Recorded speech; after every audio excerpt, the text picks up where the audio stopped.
Hello gamers from around the world, this is Boxenberger, the video game enthusiast from Germany, and I would like to welcome you to today's episode of The World of Gaming, your number one podcast where we discuss everything that happens in gaming, games news and technology, and today we do that with an awesome guest, and it's been long overdue that we invite you, man, and so we are so happy that you could make it. Web Dave is here. How are you doing, sir?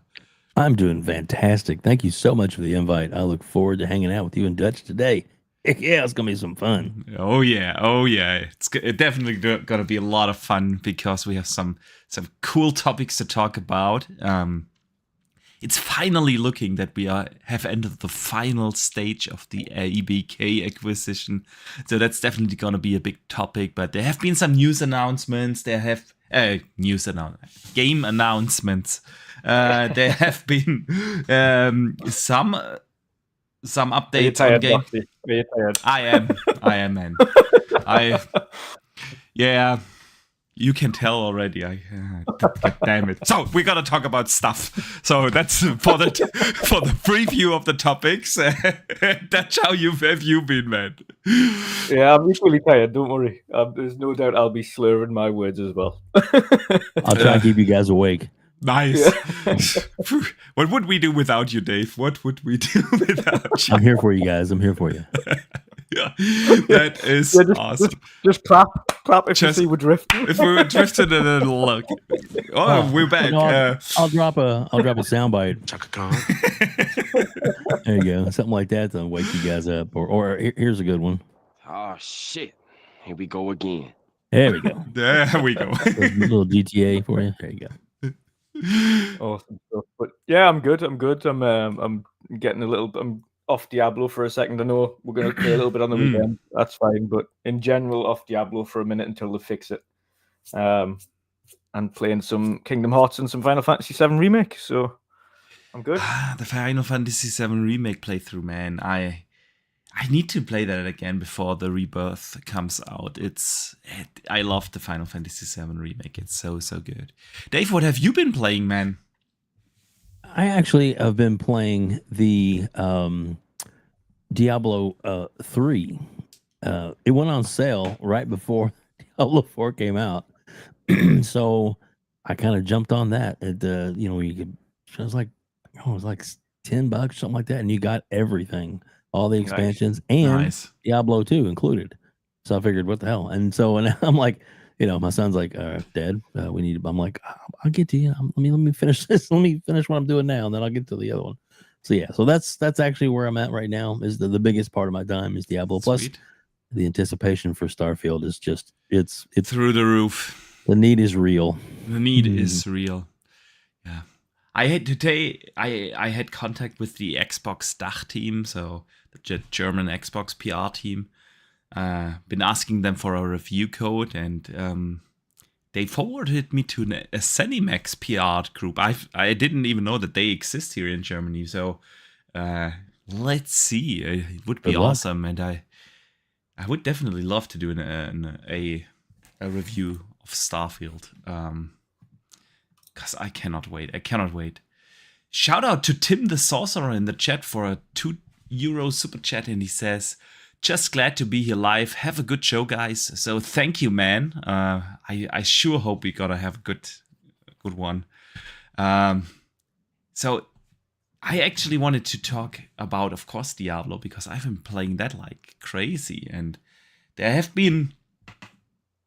actually have been quite some significant things happening in Diablo.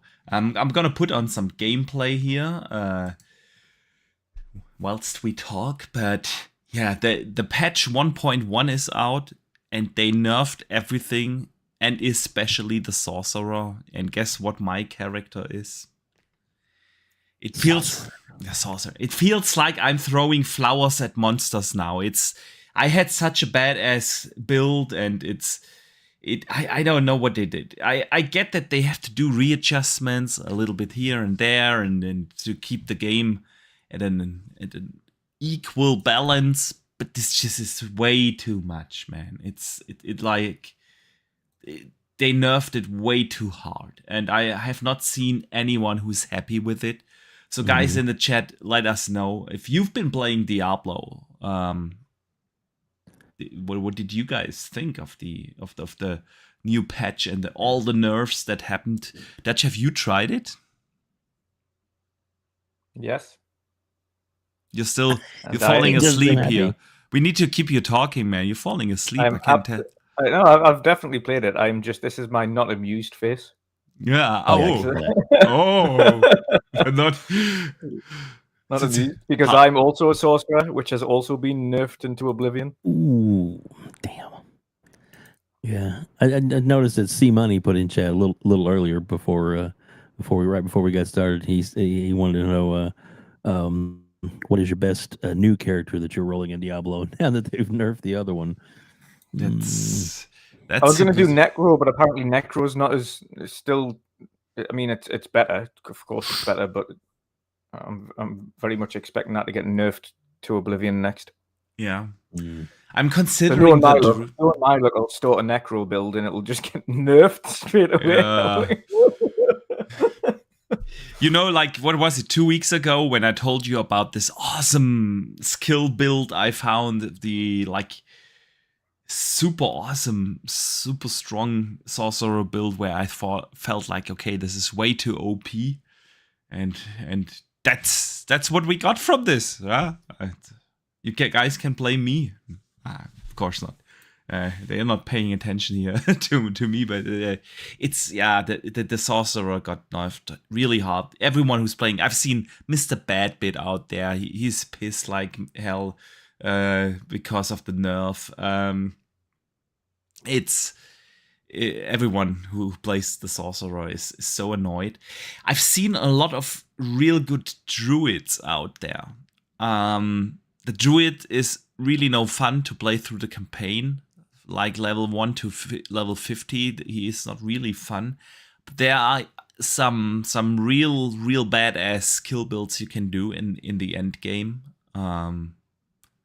Like there's a combination of skills you can do where you can get up to 13 billion damage with one hit. So basically you one-shot even world bosses. And they didn't nerf that. If you look it up on YouTube, there are tons of YouTubers out there with the druid build that has 10 billion plus damage. And they didn't nerf that, but they nerfed our cute little sorcerer. So if they wanted to change something about the sorcerer, it's definitely the outfits. Every outfit that that looks like a girl, man. It's yep. Which just still haven't changed. I don't know why. Like, not all sorcerers are females. They're all wizards. Yeah, that's pretty much what a sorcerer is. Like, sorcerer's a wizard. That's all it is. So give us some male costumes for my sorcerer, please. That would be terrific. And also unnerf him. You don't need to buff him. Just put him back to the where he was. That'd be fine. Yeah. So I don't know. But hey, there have been some news today. The community managers listen. So they said they will have a stream tomorrow with some of the devs from the studio to discuss the controversial changes. And that they heard the backlash to the latest patch, and they are doing a stream tomorrow to address the fan feedback. So let's see. Maybe they will patch that right away. Season 1 is starting later today. Yeah. You gonna start a seasonal character, Dutch? Not immediately, no. Not when it's the way it is. No. Yeah. I'll wait. I shall wait. We shall see, what about man. You?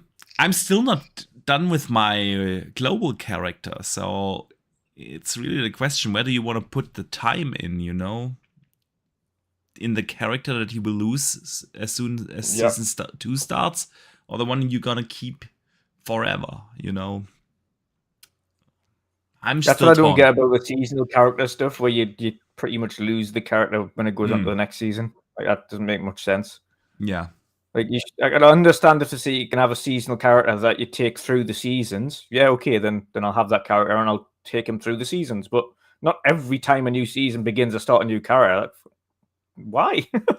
Yeah, I mean, it's been like this in Diablo 3 as well. They had, I don't know, 30 plus seasons by the end of the of the game, and it's always been like that. But yeah, I wasn't a big fan of it in Diablo 3 of the seasonal characters, and I don't think I'm gonna be a big fan of it here. So, but on the other side, in Diablo 3, there was no level cap for Paragon levels, you know, and that's the thing. Once you hit level 100 here, bam, it's the end, and then that's it. You can still find loot and stuff, but in terms of character points, it's not getting any better. And in Diablo 3, you could get to like Paragon level 1 billion if you were up for it, you know. So that's a difference. You could always work on your global character. Here, at some point, you will come to an end. So I don't know if they're gonna change that in the future. But Dave, Diablo did some record-breaking sales numbers. I don't know if you've seen that, but Blizzard had their earnings call earlier this week, and then they announced that Diablo 4 reached 10 million players in June, and that is a record quarter for Blizzard. And the game is the fastest-selling Blizzard game ever, even faster than every World of Warcraft expansion, like every other game they had so far. So, yeah, they sold more than 10 million copies in the first month. It's amazing. What do you think of this, man? Well, I think that they did a lot of good things right. Making it cross-play is probably one of the biggest, improvements. Being able to play against anyone, and that's awesome. That's my son's got it on PC. I'm gonna get it on Xbox, but we'll still be able to play, and that's what's great, you know. And then, it's good knowing. I'm sure Microsoft and Xbox pretty excited. Oh, look at that! That's gonna be ours. Yeah, yeah. So yeah. So by the time in 13 years, when the next Diablo comes out, we're gonna make that money. Yeah, exactly. It's yeah. That's too funny. But do you think? And because a lot of people are saying, as soon as this deal's done, it's going into Game Pass. Do you think it's going to be right away? You think maybe later? Maybe that's a good question, man. What do you think? I mean, would I like it? Sure, it'd be great to not be able to have to spend the money on it. But, maybe they do it a different way. Maybe they continue that like it is, but then like in Game Pass offer some like perks and bonuses and things that, that if you have Game Pass, maybe you can get some kind of benefit to it. That way, it's still like you're getting something without having to, you know what I mean? I don't know, without feeling like, oh my God, I paid $60 for this. And because I know like Everborn had bought it twice. He said twice. And I bought it twice too. There you go. That's the thing. They have crossplay, they have cross progression, but you gotta buy it twice on PC and console. And yeah, if you want to play both places, you're right. Yeah. So I had to buy it twice. Because I love to play it here on the Ally. So but yeah, I don't think it will come immediately to Game Pass. The game is selling too well. There's really no need. And even if they acquire it, Activision or Blizzard didn't set their business case around a subscription model, for that game. So that takes a while to transition over, figure out what do you want to do as soon as it drops in Game Pass. And right now, player numbers are super high. The game is selling like gangbusters. But this fall or this winter, close to Christmas, those numbers will drop off. We will have other stuff to play. We will be knee deep in Starfield. We will be knee deep in games like Avatar and Alan Wake and Assassin's Creed and everything else that comes out, Spider-Man, whatever. Yeah. So we will be playing that, and when they drop it, let's say in November or December into Game Pass, yeah, you can really boost up those player numbers again. And I think that's what they're gonna do. What do you think, Dutch? I think they'll not have a choice if Microsoft wants to put it in there. Well, yeah, but yeah, and they don't care about the sales, and they won't either. As soon as it goes in. So you think as soon as it closes, Diablo dropping in Game Pass? Not immediately. It'll be about a month or so, but it won't be too far after. Yeah. Xbox don't care about that. They just care that more people play the game, and if Game Pass provides that, then that's what they care about. Additionally, they've already got a monetary return in that game, i.e., it has a marketplace that you can buy items in. It's got a season pass you can buy, so there's ever likelihood that people who don't actually need to buy the game will end up spending money on outfits for their characters or mounts or season passes and things like that. They'll still make money off it. They'll make bag loads of money off it. They don't need to worry about selling it. And again, Blizzard don't need to worry about the financial side of selling it either, because it's Microsoft money. Do you think they might do like a mount or something like that is a Game Pass perk, maybe? Oh, yeah, there's absolutely going to be perks like that with Diablo going forward. Absolutely. They do it like consistently for Halo and Sea of Thieves. Like every other month, there's new skins and things like that they put into the perks to get free. Elder Scrolls Online consistently has skins and perks. Like all of the live service games as a servicey games that have seasons, every one of them has perks on Game Pass. I think everybody's seen them by now. And again, the fact that Blizzard no longer need to worry about this is another thing being part of Microsoft. They don't need to worry about the financial aspect, and Microsoft only care about player engagement and how many players are playing the game. Microsoft cares about making money. It's just a different way how they want to make the money. But hey, they didn't become the second most valuable company in the world by not caring about making money. So, and again, this last week alone on the if you have a look at the share price, they've already made the deal price up twice over. Isn't that crazy? That's amazing. Well, more than twice over, like almost 200 billion in value in a week. Let me ask you this, Dutch, and I don't mean to take over. It just popped in my head, but like they're talking about making money, obviously, but the game, obviously, I believe it will come to Game Pass. But do you think maybe they strategically drop it? Like, in other words, if you got all these great games we know are coming out to the end of the year, maybe it's the Game Pass drop for January or February, because it maybe they don't have a new game coming out, but all these people after Christmas have gotten their systems and stuff for the holidays, and then boom, then they drop one of the biggest games. Well, we don't have a winter release this year. We were all kind of hoping that Hellblade would slot in there, but of course that's next year now. What about Stalker, man? What about Forza? Stalker? Yeah, Forza. Yeah, but you could put Stalker in there alongside Diablo as a pass for Christmas. They're two entirely different games. True. Two entirely different games. No, both are RPGs. Yeah, but one's an FPS. It's true. I know what you mean. I know what you mean. And again, and I've seen a lot of people that are saying, like, I've resisted the FOMO thus far. I'm going to wait to see what happens when the deal closes, and if it comes into Game Pass, then brilliant. So I know a lot of people are waiting on it, although they have clearly sold a lot of copies as well.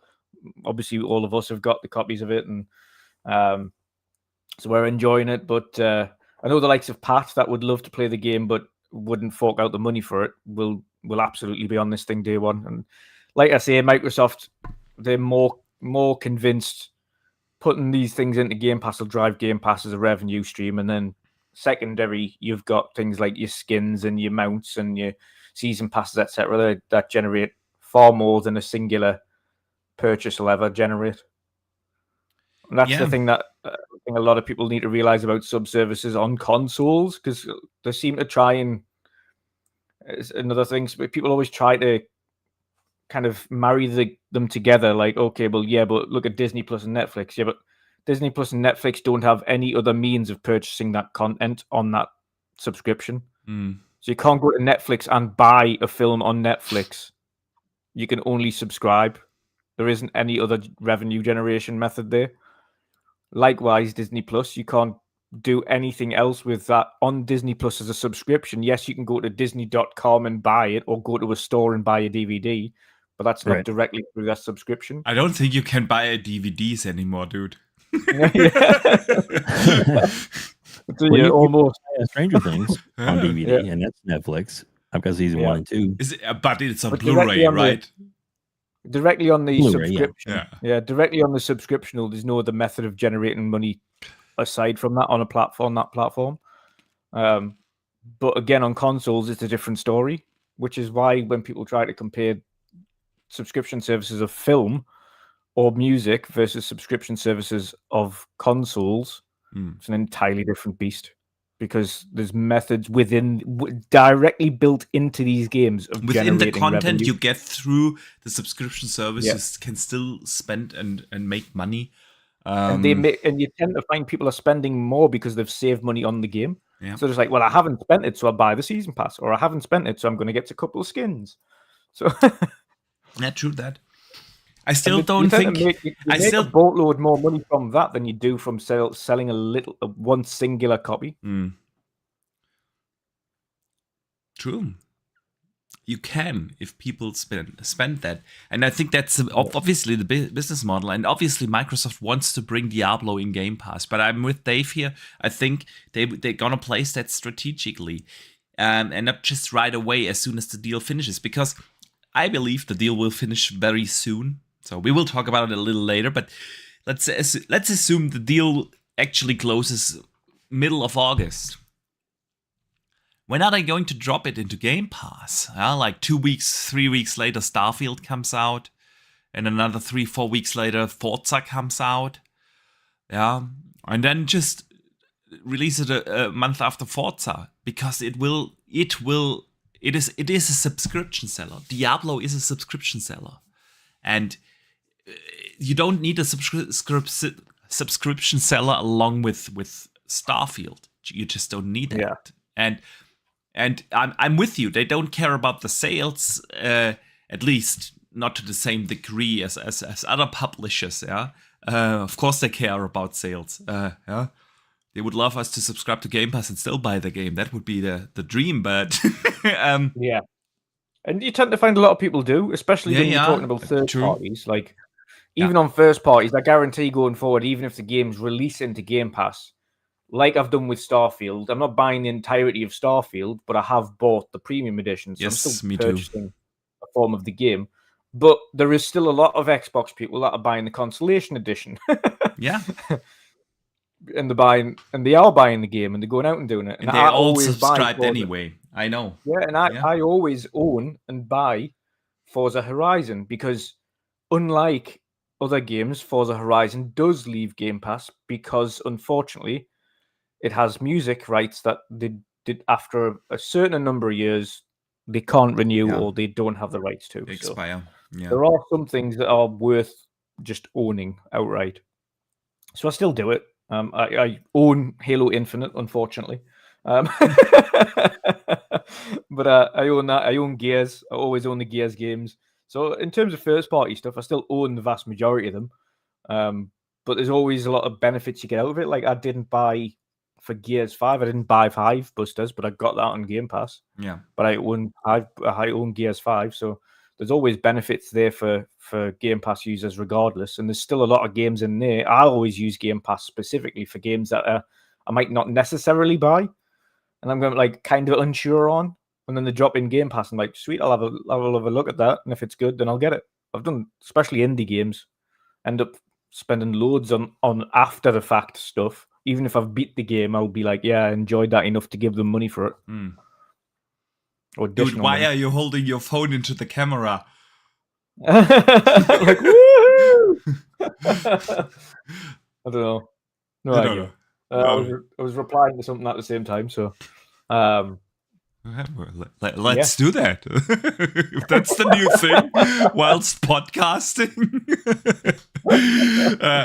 No, but to your point, I do agree. I actually, I'm not sure. I probably don't buy as many at least Xbox first party games as you do. Whilst being subscribed, I don't see a reason. What I do is like I bought the Forza Horizon 5 Super expansion thing, whatever it was called. You know, I bought the Constellation thing for Starfield. I do that kind of gives stuff. you a lot, actually. That I didn't expect. I didn't even check it. I just thought, oh, it's going to give us early access. I'll get the premium edition. But then it said, oh no, and you get the first expansion, and you get all this fancy stuff. I was like, have you browsed through the art book that you can get with it? I was like, I haven't browsed it yet. I was pre-installing it, or the 100 megabyte thing. I installed that on the Ally, and then it automatically downloaded all the Constellation stuff that you got. And I was sitting earlier in a car trying to supply of us, and I was browsing through that, and it's awesome, man. It's some real good stuff there. Dave, do you still buy games that are in Game Pass? Yes, occasionally. It just kind of depends on what it is. But like, I mean, the good example is the Constellation, the Collector's Edition. I've got that coming in for PC. Because I knew I was gonna, download it on the Game Pass, but the watch and all that stuff will work regardless of what you're on. So, but yeah, I did. But there is a few games that I've even though we assume almost all of them, if not all of them, the Call of Duties are going to be coming to Game Pass real soon.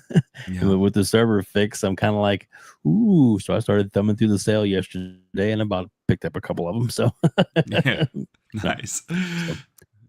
Yeah, cool, good stuff here. Let me shout out Drawn TJ, who sends in a $5 super chat and says, Destin thinks Microsoft will buy Take-Two. I say, who knows anymore? People said they couldn't get ABK, but here we are. The difference is Take-Two don't need or want to be purchased. Exactly. Yeah, but then, like, a year before the acquisition of ABK didn't need an acquisition either, and a couple of things happened. Activision did want it. Activision went to Microsoft with it. But after their stock dropped, then they had all the lawsuits. But Take-Two on the verge of dropping GTA 6 do not need a purchase. I do agree. I do agree there. I'm just saying, things can turn around if GTA. They released the first GTA 6 trailer, and everyone hates it, and then the stock drops, and you never know. I'm with you, TJ. After ABK, even I know ABK was looking, but which company in this world would actually be able to buy a 70-80 billion dollar company?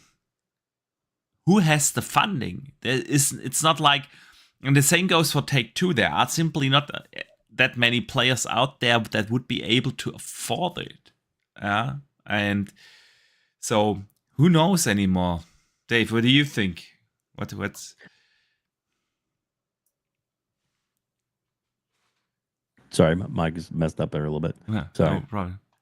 So I asked that again. Sorry, I'm trying to get my mic going. Go ahead. Take-Two, Destin. I think it was on the Xbox 2 podcast. Teacher helped me out. I think it was on the Xbox 2 podcast. He said that he thinks Take-Two. Was it not Iron Lords? Was it on the? Was Iron Lords? Was Iron Lords? Yeah. Was Iron Lords? Yeah. Destin Legary, right?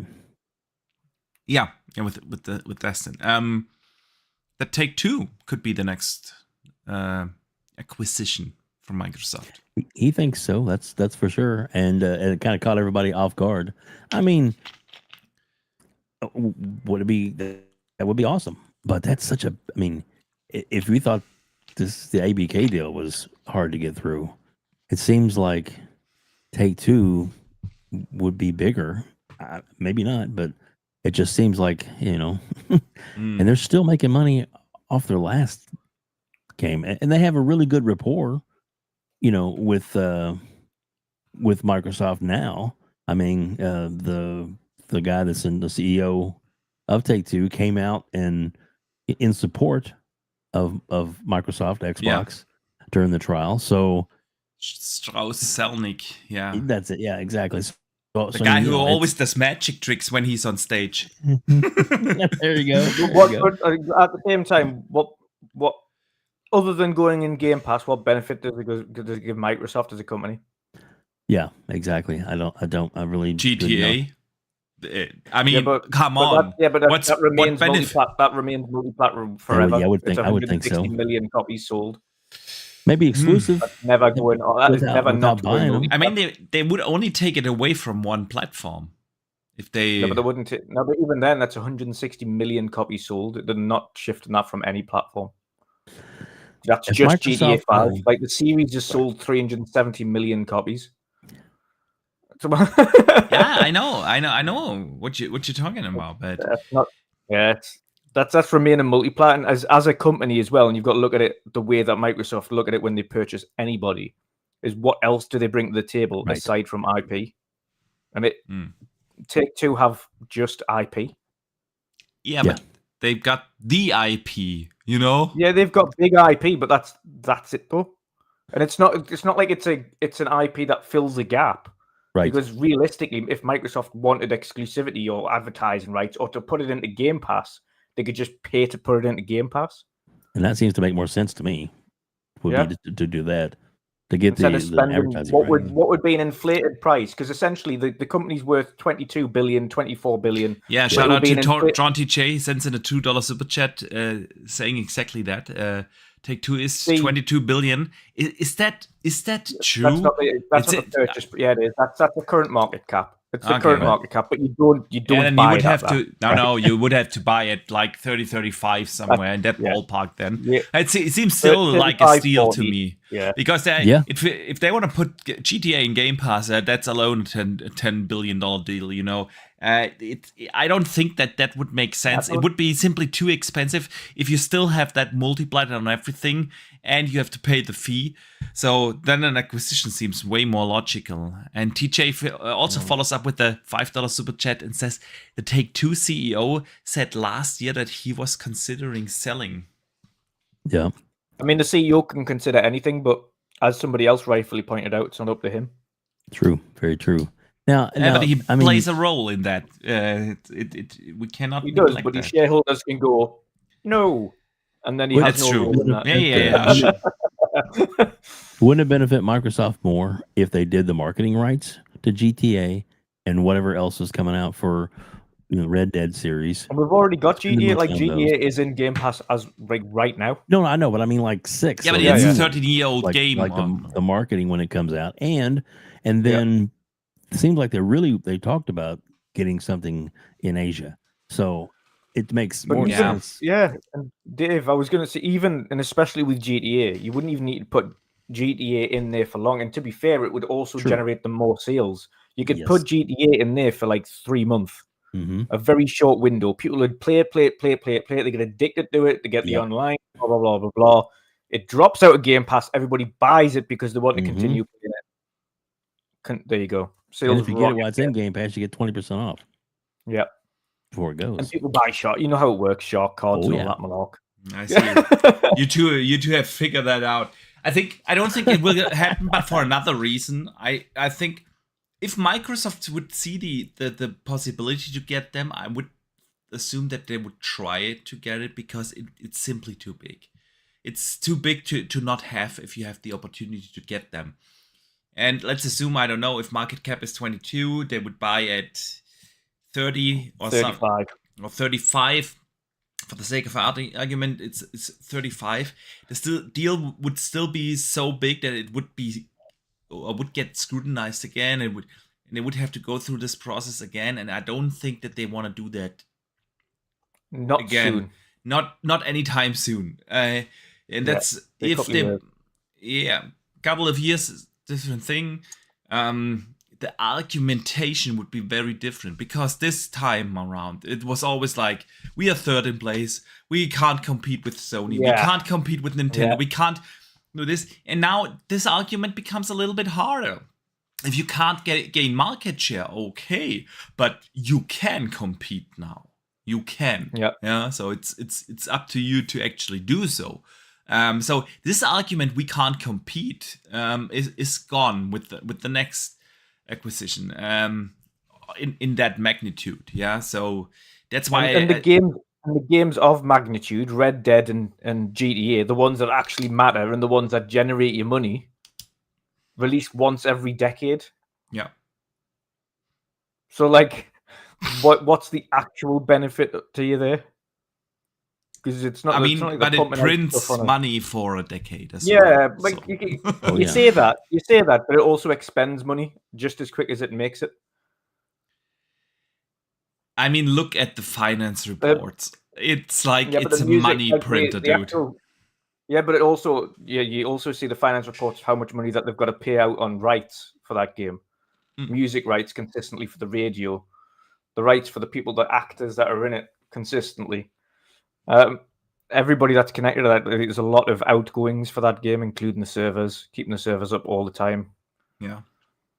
There's a lot of outgoing expenditure for that game that negates a lot of the income that they've got, which is why they've had to be a little bit more predatory and like force shark cards down people's throats. And the like mission, like I went on GTA the other week, and the mission rewards are so minimal these days. And the cost of everything in game is so high in comparison to what you earn in missions. It almost forces people to buy shark cards or do some stupid shit. And then they've got this seasonal pass thing for it now, which is like GTA Online Plus or something that you get, and it's a subscription-based service. Yeah. That then reduces the cost of everything for you. So they're not daft. They're not daft. That's why I'm saying now, especially going forward, they're going to be far more predatory with the online additions that they've got built into this thing. It's why they killed Red Dead Online, because it couldn't be monetized. Yep. Still asking why, but yeah, that's a different conversation to be had. Dronty J follows up with another $5 super chat, saying that Take-Two has Midnight Club, BioShock, and Mafia, and Cloud Singer. Yeah. Yep. They have other stuff too. It's not just GTA. They are big, man. They are big. Yep. So, but they haven't made any of those in a long while. Yeah, but there is a new Mafia in the making, and they had this amazing remake 2-3 years ago. Mafia doesn't make big numbers, though, does it? Come on. Yeah, that's true. But BioShock is in the making, and that's gonna set the internet on fire. BioShock. They got a new one coming. Whenever that releases, they should make a bully. Dude, you're such a buzzkill. I need to bring this conversation over to Web Dave. You're just a buzzkill here, dude. I'm just being realistic. When you're looking at purchasing a company, you need to have something that's like consistent. And outside of 2 staple IPs and a couple of ones that we rarely see and are getting maybe a remake here and there, like they don't actually do that much. That is true. That's what I've been saying about Activision Blizzard. Outside of Call of Duty. We've both been saying that, outside of games that I already own. But like, I own all of the Activision games that'll go into Gamepass, so it provides zero benefit to me right now. Yeah. And it's going to take at least 3 years for the acquisition to be any benefit to me in terms of new releases. Yeah. So, yeah, it's no benefit. And you can't tell me that most people won't just buy GTA anyway. Let's face it. Everyone's going to buy GTA. Even you, Boxy. I don't know. If it would come day one to Game Pass, why would I buy it? It won't. I would take the money and buy another game as well. That's You would, that's yeah. what If it was going to come to a sub-service at all, or have some form of exclusivity, you would have thought PlayStation would have done that by now. we need to bring this topic around, man. Major Nelson left. Hard cut here. Hard cut. Yeah, over the last weekend, Larry Herb announced that he's leaving the company after 20 years at Xbox. I know for some it's old news, but we haven't discussed it here on the podcast. So, Dave, what do you think about this? Larry Herb, I mean, he was for a long time the face of Xbox, right? Oh, yeah. Yeah. I mean, and he's I believe he's early 60s. So, he's an older gentleman. Well, I should say that I'm an older gentleman, but yeah, he's so I mean, he's earned his his retirement from them, and he's got some other projects, and I believe him and his wife have their own personal champion project that they've been working on for a while, and he may be spending more time with that, or maybe taking it to the next level, and it just. He got so overwhelmed with replies and deservedly so. You're right. He's been fun to listen to, an interesting guy. Yeah. Keeps it real, and a lot of people have stories about him and with him. I think Mr. Boomstick actually interviewed him before. And other people he was have. a Boost show. I remember that, like, I want to say 3 years ago, somewhere during the pandemic. Yeah. And I've tried several times, and I wasn't ever able to to lock him down as an interview, but I did try. But as especially during the end of the pandemic and all that stuff, he was starting to get back into things. He got kind of busy and stuff, so that totally cool. But yeah, no, he's he will be missed. And I kind of wonder who could fill his his void, I guess. But he does have the show itself, the Xbox podcast that he did. Yes. He had two co-hosts that they're both very capable of continuing on in that. And Jeff Rubenstein and what's her name? I can't think of her name either. I'm blanking on it. But both of those would be could definitely fill the void. And there's plenty of other quote unquote characters as there are around that would be good in that kind of promotion type thing. So yes, he definitely will be sorely missed, and he's kind of like Reggie. You just enjoyed listening to him, enjoyed being around him and stuff, and so Reggie from Nintendo. I mean, but he'll definitely be an icon in gaming for years to come. Absolutely. I totally agree. I wish him all the best in his next endeavor. But yeah, it's kind of like I started to listen to his podcast early in the 360 days. It's like Xbox has grown with him, but we haven't seen him as present as he used to be over the last, I want to say 3, 4, 5 years. He used to be at every event and everything, and that slowed down. And you can tell that now, especially with the developer direct, and they hit the Starfield direct and the direct format. Xbox changes their communication strategy outwards, and they let more the developers speak, and which is good, I appreciate that. But yeah, like you said, after 20 years, you can't blame anyone for taking on a new adventure. So that's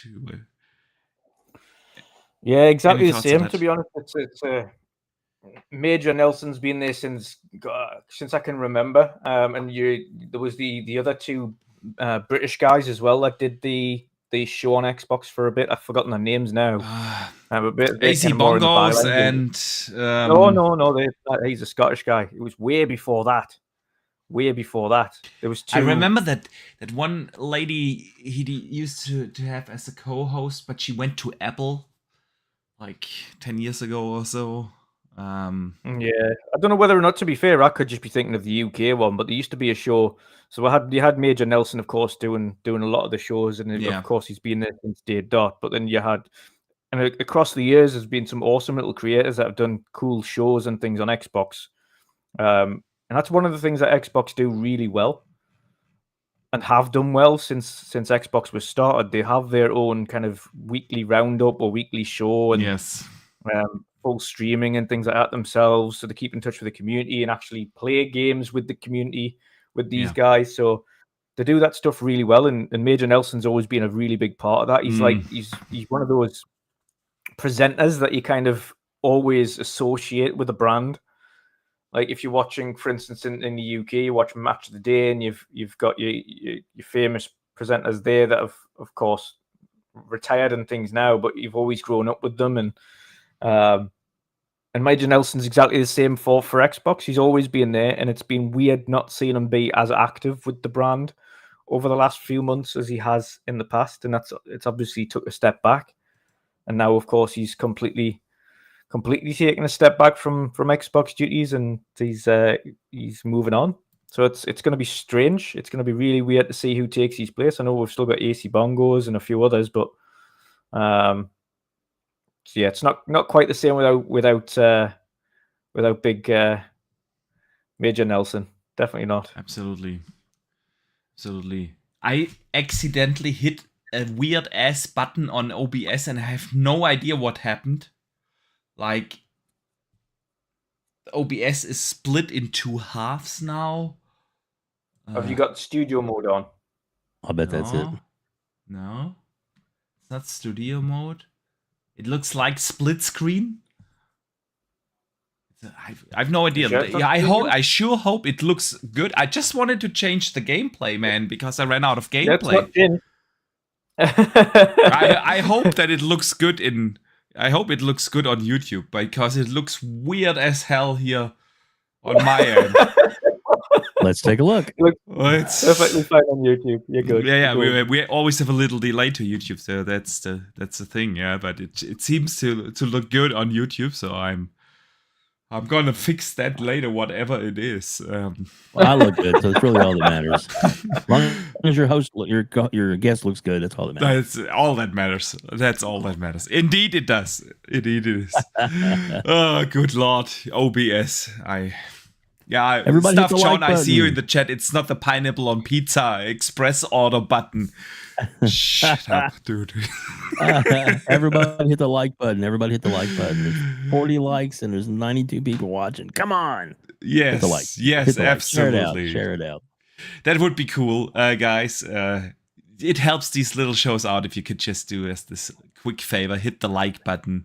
This is a great show. I love this show. Love it. Thank you you, guys man. Together are awesome. Just saying. Thanks, man. Thank you. So, moving on from that, there was a controversial topic this week. Games with Gold is no more. They have changed Games with Gold into Gamepass Core. And I'm sure you guys have seen the controversy out there on the streets of Twitter, on the streets of wherever you are on social. Everyone was talking about it. Why is it that the new Xbox Core Game Pass Core tier costs basically the same like the console thing, but the console does not include multiplayer. It costs like this exactly the same like PC, where you also don't have to pay extra and you get more with it. Yeah, you get EA Play on PC and so on. So guys, they are getting rid of games with gold, and I think that's a good thing. I think we all agree. Yeah. But adding another tier to Game Pass Game Pass Core. What do you guys think? Hang on 1 second before you answer, because I have to directly respond to Dronty Chase $2 super chat. He says, "Boxy, I'm slipping." You slipping? Me. Yeah, man. I kind of am. I don't have a pizza order express button. I mess up OBS. Can't speak the words properly today. So something is I don't know. But yeah, games with gold, guys, and Game Pass Core. Well, what are your takes on this controversy of it not looking good besides the other Game Pass tiers? Maybe we should also mention that with this change, they got rid of these weird ass games with gold that we've been getting every month. Like whenever they announced the new games with gold, it was like kind of embarrassing already. Yeah, so they changed that. Like a game from 1985. Yeah, that like, no one has ever heard of. That no one has ever heard of. But man, be happy you get it for free. So they got rid of that and they added 25 high profile, whatever that means, games. I mean, there's Forza in there, Horizon, yeah, there's Gears in there, and so on. So some of the core Xbox titles, 25 plus of those they add in that Game Pass core tier. So what do you guys think? Is this a good move? Is it really as bad as people make it out to be, that it doesn't include that console Game Pass does not include multiplayer? What do you think?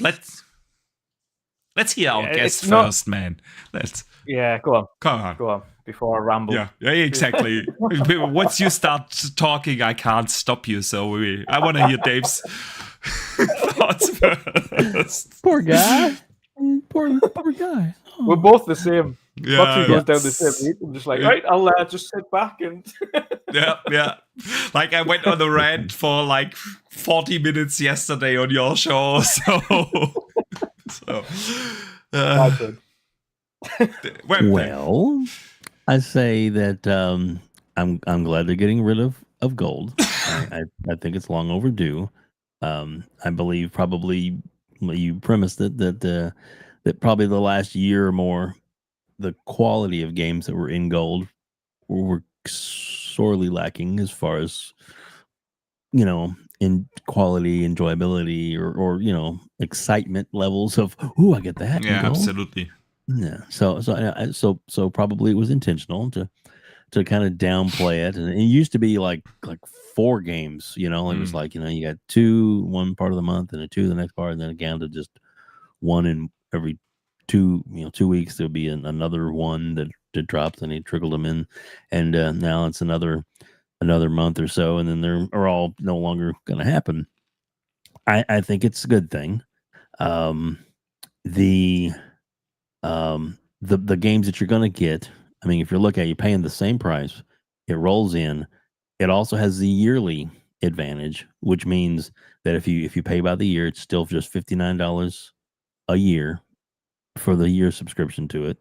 So that didn't change. And the games that you're getting, you may not be a new game that you quote unquote own, but even then, if you ever drop the service, you don't have access to those anyway. So it's not like you owned them.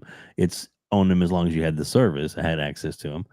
But all the games that you've collected in your gold in the past, last 5, 10, 20 years, however long you've been collecting your gold, you still have access to those. So those are still there. They're still in your quote unquote library, as long as you maintain your status in Game Pass. Did you guys still add those to your library? Because I used to do that back in 360 days and early Xbox One days, but I kind of stopped like a couple of years ago because what's the point? Some of the games like when the Lego Harry Potter and things like that came in there, I would get those because I knew like I'd have like maybe relatives or nephews and just, people, younger kids that might want to be at the house for whatever reason and be like, hey, there's something they can play instead of the most bloodiest, goriest game out there that I would and I wouldn't go out and purchase that for myself. But if I have access to it and they can play it and keep them occupied, So that was why I did it. But like I said, it's still, if as long as you claimed it, doesn't take up any resources, doesn't bog down if you don't download it, it's no memory loss, no any of that kind of stuff. So it just, and it depended. There was a few of them that were kind of like you said, I was kind of like, I don't think I'll ever play that ever for any reason. So so there would be a few that I didn't, but yeah, that's that. And then but the games that they do make available, the 25, which I believe the way they worded it was that either yearly or maybe every 6 months they may add a few more to it. It's not going to be like a big huge dump, another 25 or nothing like that. But so they continue to spice it a little bit over the years, which will be good. Keep it fresh. And if somebody's got that, it instantly gives them access, especially if somebody that's just new to the ecosystem this year or this holiday, and they get that, then they've instantly got access to a library of games that they can play and enjoy, and hopefully their friends have gotten them. So I mean, that's the quote unquote plus part to it. Yeah. But then again, some people were complaining. I guess who was Infinite Umbra? I don't mean throw him on the bus, but I would just say he was saying but I feel like because he's on Ultimate that the games with gold perk is gone now after this. But I'm like, was it really that much of benefit? And he's like, I want everything. I'm like, okay, I get it. I get it. But who's to say that they're done yet?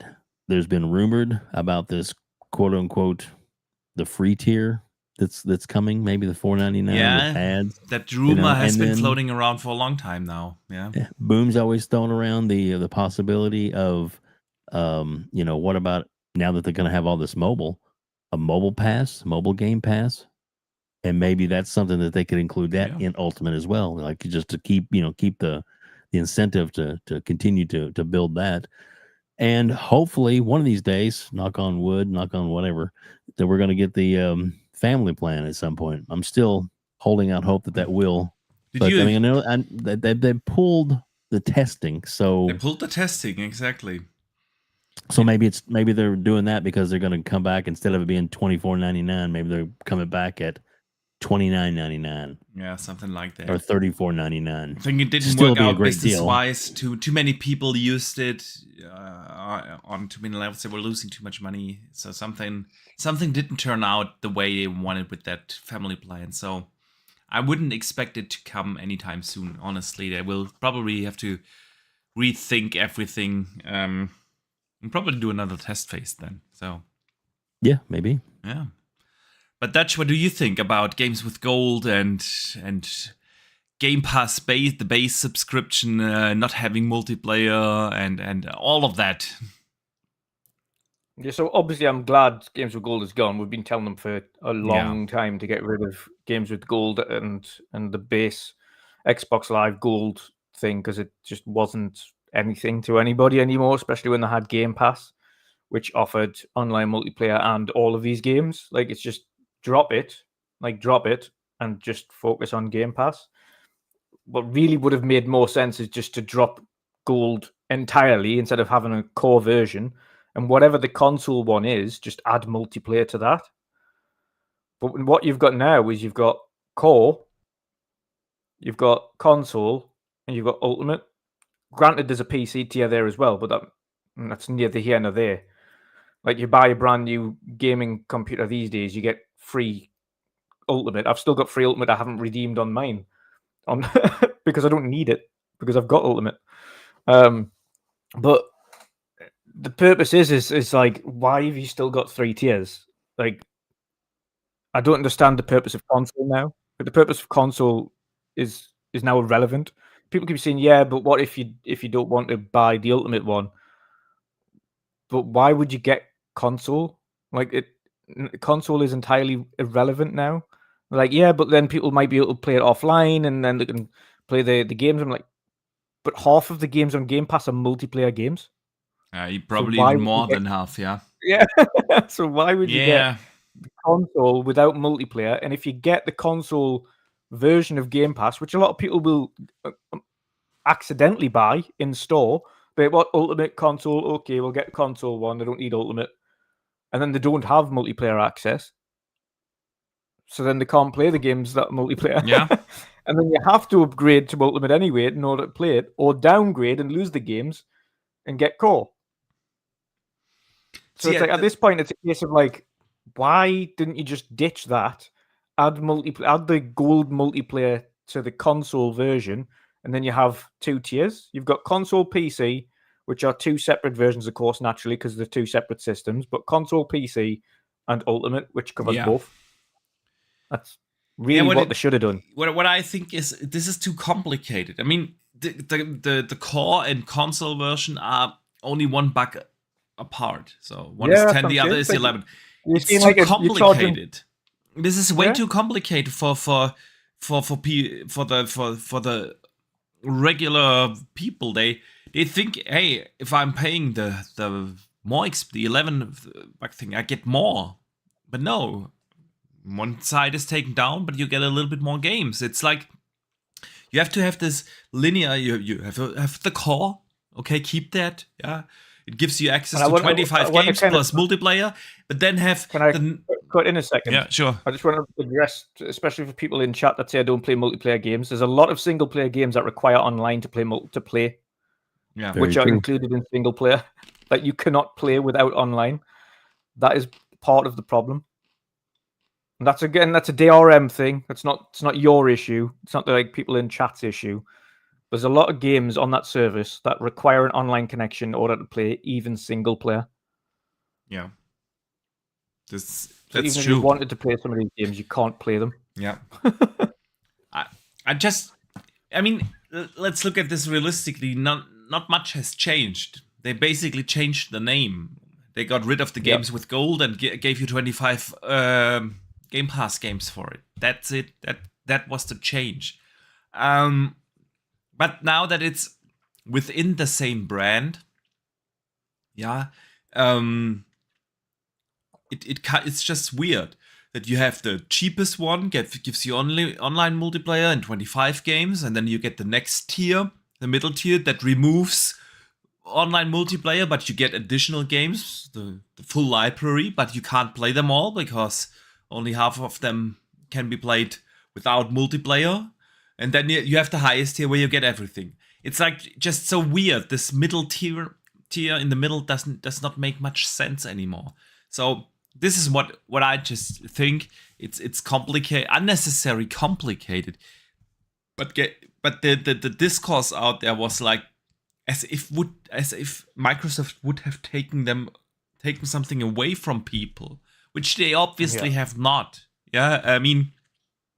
But like you said before, though, Boxy, it's $1 different between core and console. Yeah. So really, the more logical thing, just personally, the more logical thing, instead of trying to create a whole new branch to rebrand Gold, just scrap that entirely and have the base version of Game Pass as console, but just include the multiplayer that came with Gold. Yeah.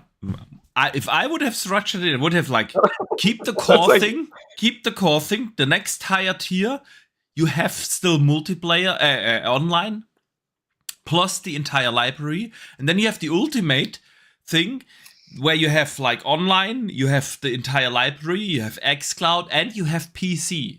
So that's those 3 tiers make sense, in my opinion, but. Sometimes we have said it multiple times. They should just hire us, man. We have so many good ideas that we'll never survive in a realistic business environment. You know, you've got to think in stores as well, and people are just saying, "Yeah, I've done showed X person," and they don't find it confusing. But that's not everybody. If you have 3 subscription services all for the same platform in a store, and that person has to go into detail about which one does what, that's already too complicated. Yeah. Okay, this is if you just have a console. This one is if you have a console and a PC and you want to play the games on both. Brilliant. Okay, I just want the console one because I don't have a PC. Sweet. Okay, there's Game Pass console. True. There you go. Problem solved. No, this is core. This has 25 games. It has multiplayer. Okay, this is console. It has 200 plus games. It doesn't have multiplayer. This is Ultimate. It has multiplayer again. It also has PC and cloud and yeah. all of them. I mean, you know, if you release a table, it has to be like, you know, this linear line. With every higher tier, you just add stuff. You don't remove things, not stuff. remove something. Exactly. Yeah. That's the thing. But anyway, let's move over These are things, by the way, I've already brought this up personally to Aaron as well. Like, it's what a lot of people don't understand is when I've got an issue, I don't just rant about it on a podcast. I'll go and speak to somebody that works there and tell them personally what I think and ask a question, and I get a response. So I've had a response from Aaron. Of course, I'm not at liberties to tell you that response, and naturally, without asking his permission, won't give it. But it is simply, there's core. If they want the online plus all the games, get Ultimate, to put it bluntly. So again, as I was kind of alluding to, they also see the console thing as not really what people are going to get into. The vast majority of people they're expecting are going to get core, and if they want more, they'll get Ultimate. I just hope you have been nice to Aaron, because when we are going to Gamescom, I want to meet up for a drink with him, and if he sees you, oh no, not that Dutch guy not again. This guy again. I'm always nice to Aaron. Yeah. Good. Yeah. By the way, how are you feeling about Gamescom? And the bummer that we heard yesterday. So for people who don't know, we have booked our hotels back in February or so, and flights and trains and everything to meet at Gamescom. And we are from Tuesday to Friday. We booked hotel and everything. And it was not until 4 days ago or so when the press and creator accreditation started at Gamescom. So that's the only basically 4 weeks before the actual event, they started the application process for us content creators, and then they denied us. Dutch was not accepted, I was not accepted. The only one who got accepted is Gas, man. Gas got accepted. Yeah, Gaz got it. But again, and I've stipulated this before, I thought originally, I was like, right, okay, so they do, because they've stated on the website that they don't have, like, they'll accept anybody, and they don't care about size and metrics and all that stuff. Like, it, regardless of the size, will help you. Okay, sweet, brill. And then my response was, your metrics don't match. But then I've also seen people that have got like 100 subs where they've been accredited. So it can't be based on my metrics not matching. Because that person's going to have like 5 people watching whatever they've got. so it can't be based on metrics.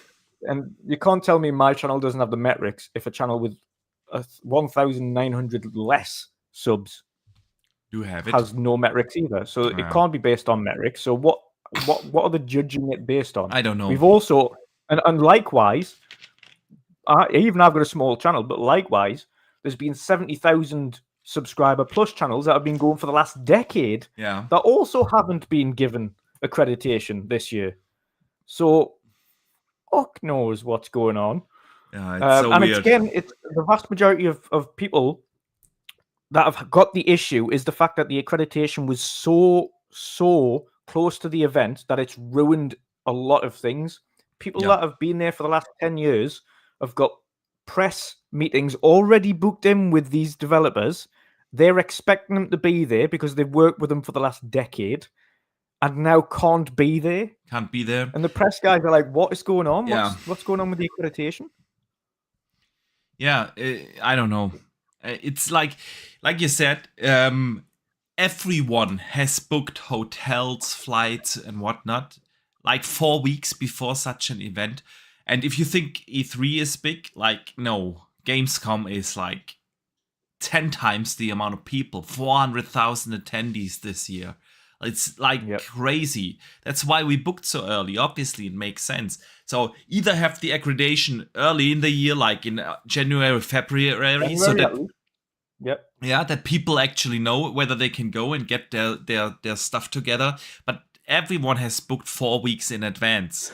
So yeah, it's okay that we are not as big. I mean, I'm disappointed, of course. I would have loved to be there, and now we are stuck in in Cologne from Tuesday, and we can't get into Gamescom before Thursday because of this. And the main reason we're both bound up is because if we knew earlier, if it had been accredited or not earlier, then we would have been okay. Then we'll stay at least Friday, and then we'll go Thursday, Friday. Exactly, that's the thing. Then we would have just arrived Wednesday evening, and then we would have been there Thursday, Friday, Saturday, or something like that. Yeah, but that was Friday and then leave Saturday.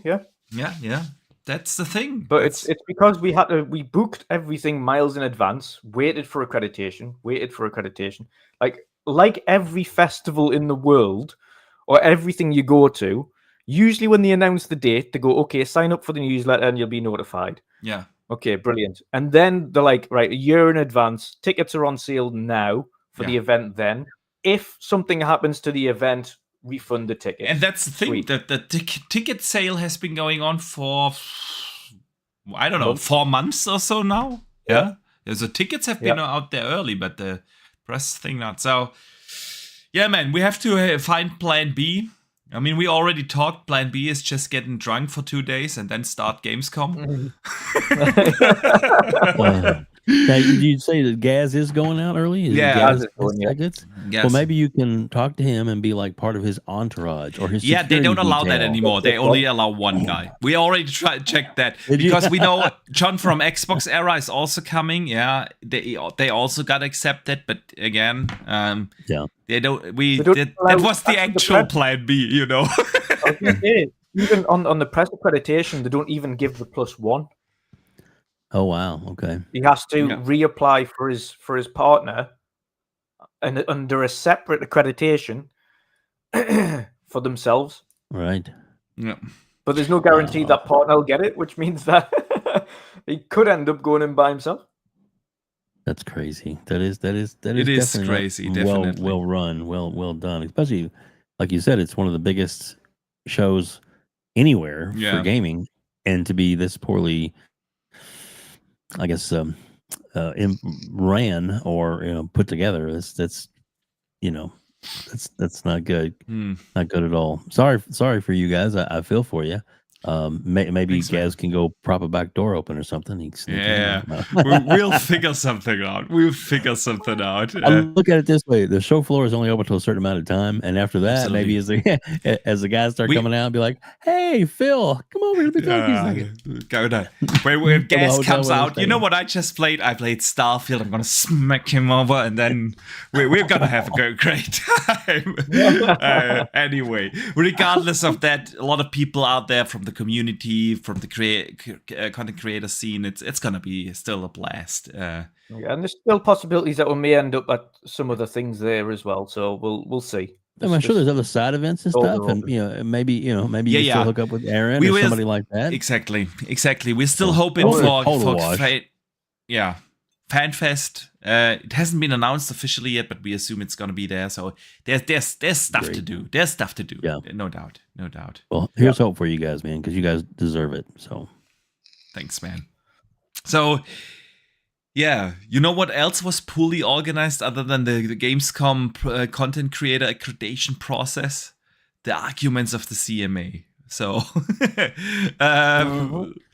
let's get into that.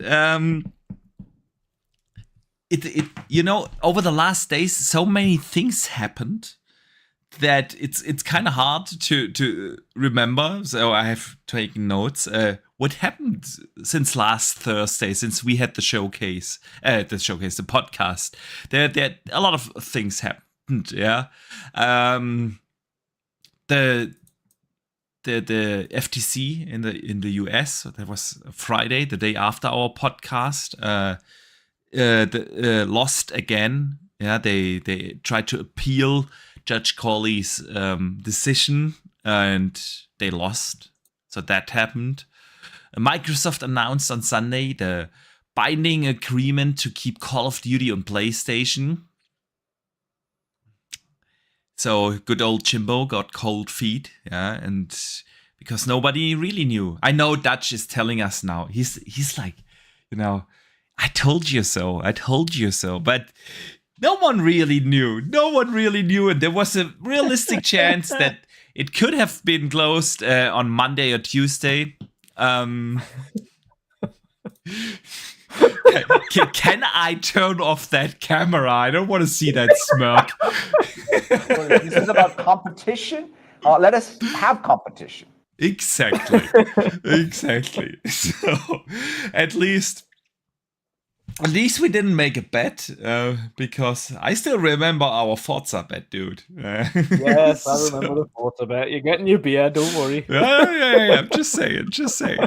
So, okay, so obviously that didn't happen, but good old Jimbo got cold feet and signed a 10-year deal, but this time only for Call of Duty. Yeah, the original deal was granted. It was like the very original deal, like a month after they announced the acquisition, or whenever that was like 5 years, but everything from Activision Blizzard. And this time it's just Call of Duty, just like the other deals. And I would have loved to be at that table. I want to know how this came together. Like, did Phil call Jimbo and said, Jim, last chance? Or did Jim actually call him and said, hey, is it still up for on the table? I want to know that. What do you guys think how this came together?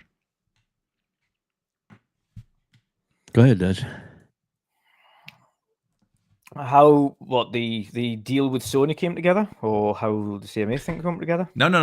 We'll talk about the CMA thing in a second, but the 10-year Call of Duty deal with Sony and Microsoft.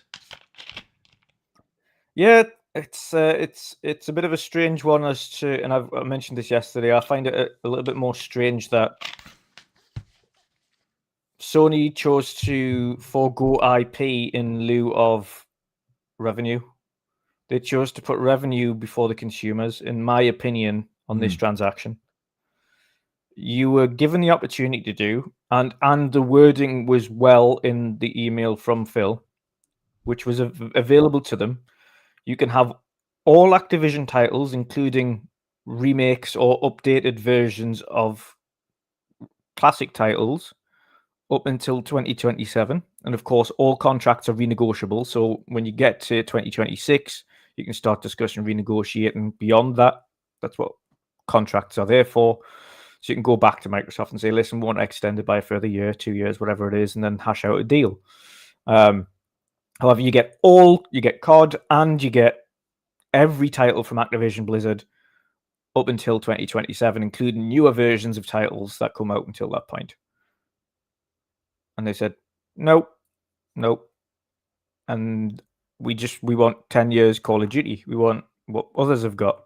So what others have got is Call of Duty, but depending on the cloud service, get every Xbox game and every Activision game. So it's not kind of, because everybody's got a different deal depending on the service. Jimbo decided he just wanted Call of Duty, and he did not care about Crash. He didn't care about Spyro. He didn't care about Tony Hawk's.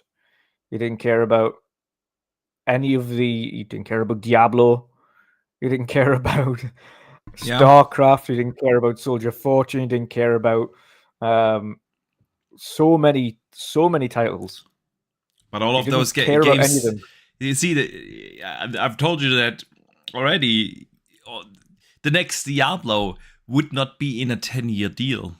It wouldn't. But that's just what I'm saying. Like, Phil wouldn't understand the Diablo thing, but he's more. What I'm getting at is he doesn't care about the IP. Yeah, that's true.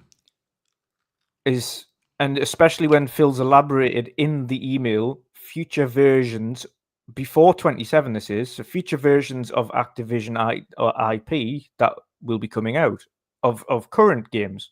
So there could be updated versions of classic games that are currently being remade or remastered that are due to be released that he's forgone. He just went, nah, we just want to make sure Call of Duty's on the system because revenue. Yeah.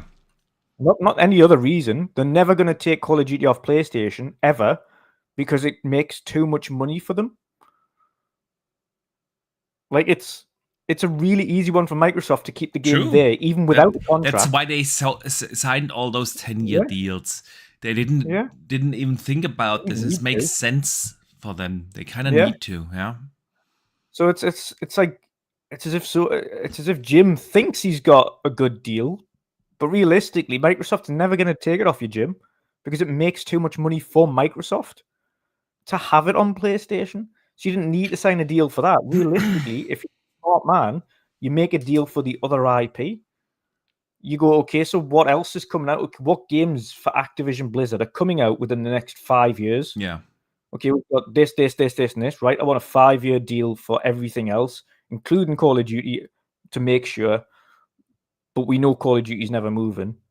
And then you get the other IP. So from a consumer standpoint, he's fucked over the PlayStation consumers because he just doesn't it doesn't make any sense. He's literally just went down the financial route.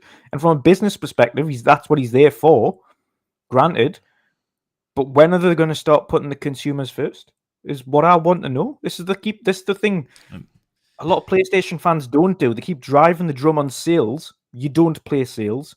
You keep driving the drum on all of these things that do not matter to you as a gamer and a consumer. It matters not how many units they sell of a game, what Metacritic is, whatever. None of that affects you as a gamer. How does that benefit you as a consumer?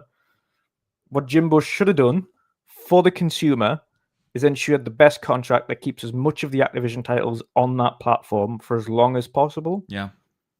Knowing in his heart of hearts that Call of Duty is never leaving PlayStation because it makes Microsoft too much money to leave the platform. Yeah.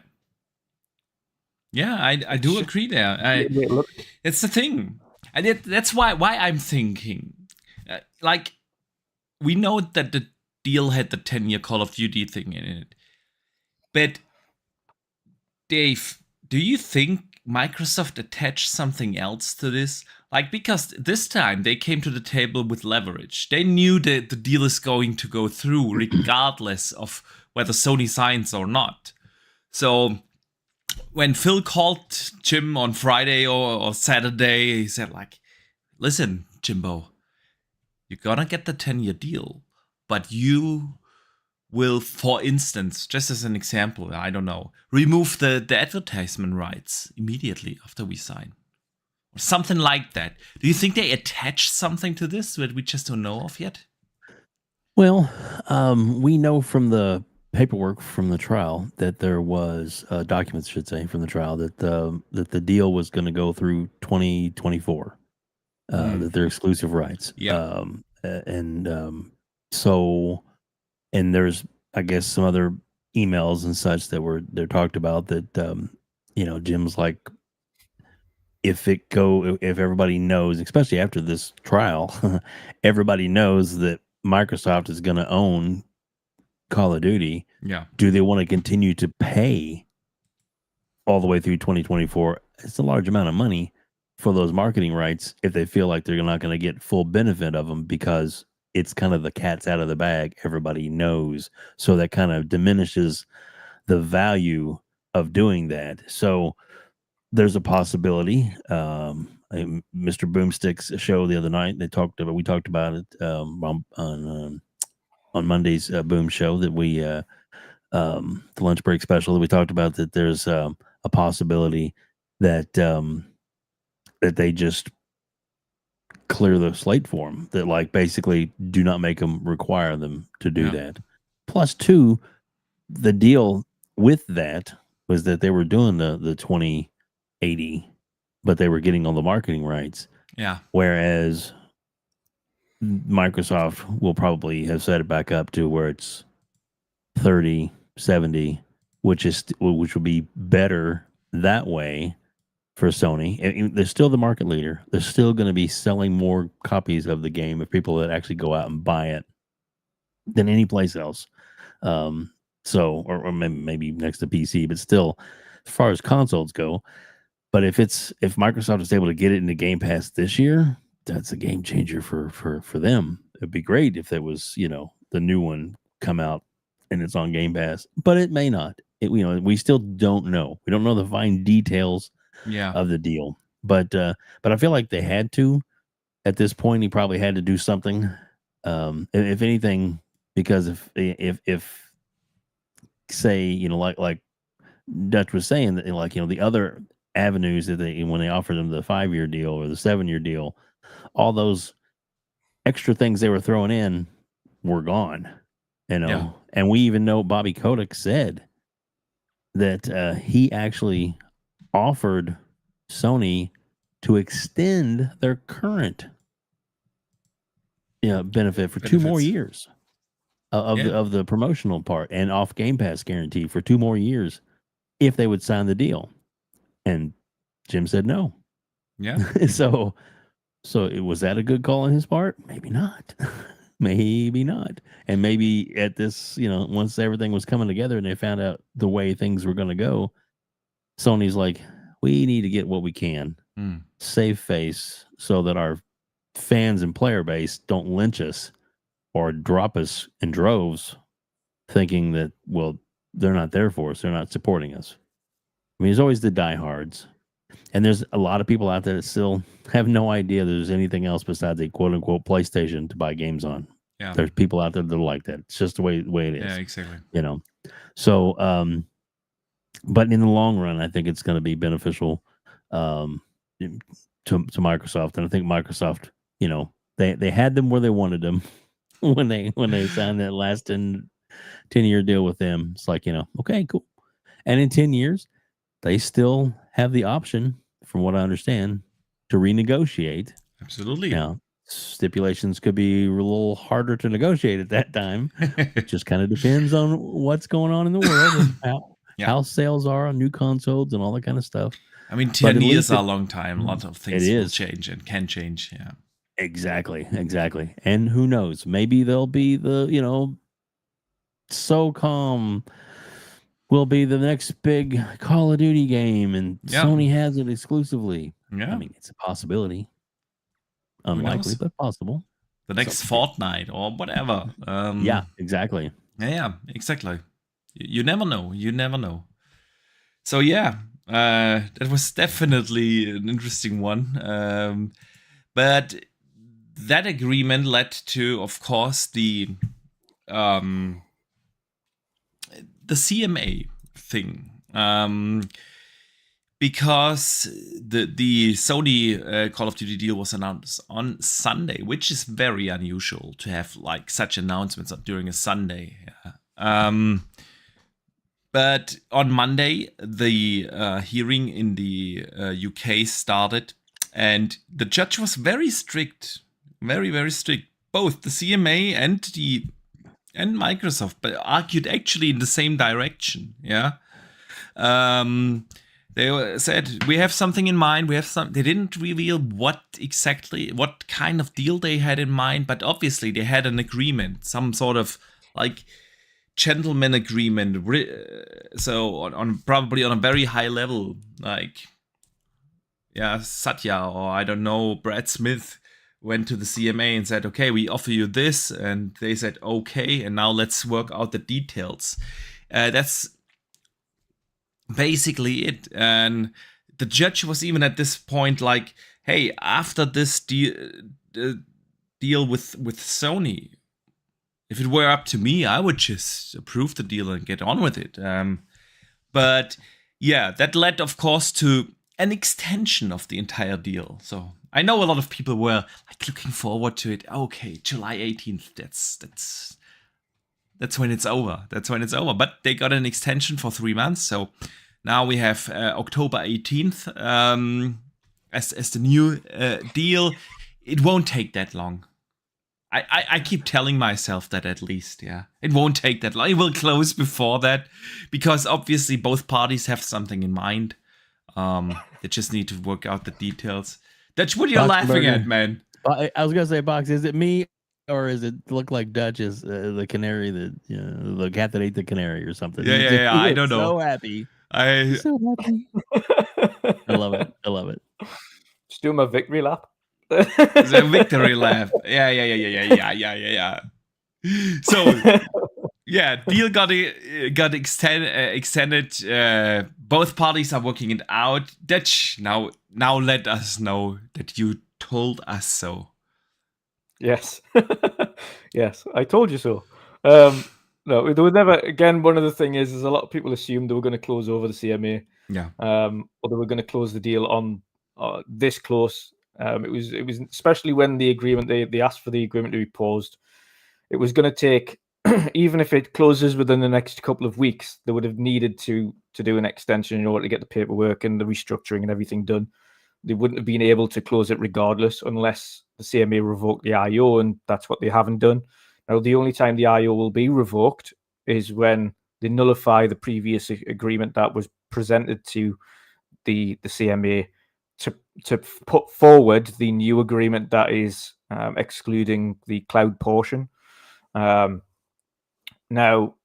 with that in mind, then that would nullify the IO. Microsoft would be able to close, and of course, on the premise that the CMA is happy with that new agreement, then they pass based on that new agreement in the UK. So it was always going to take a little bit of time. They were never going to close over in the UK, and just based on the timescales for getting that agreement put through with the CMA, it would have had to be extended anyway because it would have missed the deadline. And of course, we got the notification yesterday that they've agreed to extend up until October, 18th of October. Now, naturally, that is a way in advance. It's not a deadline that they're actually aiming for. The CMA themselves have put their finalized deadline as the 29th of August, so they're wanting this wrapped up way before that point as well. What we'll likely see is, at this point, what we'll likely see is, I've said best case scenario is going to be 2 weeks for this to go through. More realistic scenario is 3.5 weeks for this to get wrapped up and closed. So that's the timescale I think we're working at here. 3.5 weeks, and the deal will be closed. But it's mainly just now. It's just paperwork. And the CMA went on the TV today in the UK, and they were, as always, exactly the same thing. We haven't changed our stance. We're not doing X, Y, and Z. Microsoft haven't put forth a proposal, which is a lie, because the only reason they went to the CMA, to CAT in the first place, arguing so bluntly with Microsoft, is because they had a proposal between themselves, both the CMA, Activision, and Microsoft, to get this rectified. You can't go and convince a judge of CAT, which wanted evidence, by the way, before he would pause it. You can't go to that judge without evidence that you are close to agreeing something that would be done if you hadn't had a proposal from Microsoft. So the CMA is, again, playing a different story in the media than they are in court. That's so true. They've already got a framework agreement between themselves. It's just a case of getting those documented, putting the physical agreement in front of the CMA, them signing that off, nullifying the previous agreement that was presented, and then essentially fast tracking the proposal through the regulatory process, which will take a couple of weeks, and then sign that off, and then deal closes. But yeah, it's all admin shit now. That's what it is. Yeah, Dave, do you see this? Well, now it's not a question of when, if. It's only a question of when. Just when. Yeah. Or how do you look at this, man? Yeah, I'm thinking they're trying to get it done as soon as possible. And to Dutch's point, that there is definitely the option to where once the CMA feels satisfied that they can get those in place to satisfy their requirements, then they release. Again, there's a word for it. You said it, Dutch. A certain level that where, even though it's technically not completed, it's still like maybe takes another couple of weeks for them to get the paperwork and stuff done, but allows Microsoft to go ahead and close everywhere else. Yeah, so essentially because the current agreement's in place, they've placed an IO on the current merger. Right. So it's an remoter that says they cannot close based on that current merger. Now, if that current merger doesn't exist because it's been nullified, then there isn't an IO, which means they can close. There you go. Now, of course, naturally, if you've already got the present one going under regulatory proceedings, on the proviso, and again, I would imagine this is something they've discussed with the CMA, right? Okay, we know you're kind of happy with this, otherwise we wouldn't be drawing up the documents. So this is the proposal. Yeah. You're happy with that proposal? Yes. Great. Okay. We're closing based on this. Is that okay? Yes. Okay. Terrific. So we'll close that. Those are going through, right? And now we've also closed in the UK. Terrific. Boom. End. Yeah. But yeah, so essentially, as soon as they've put that proposal forward, they're saying, right, we're going through with this new proposal now, and they nullify the previous merger proposal. That also nullifies the IO, which means that technically they can close. What they will ask the CMA naturally, though, is just, are you okay with us closing? Because they can still, if they wanted to be really awkward at that point, they can still pull them in like they did with Meta, because a little bit of confusion around the Meta case was Meta's the acquisition side wasn't big enough to require them going to regulators in the first place, so they didn't.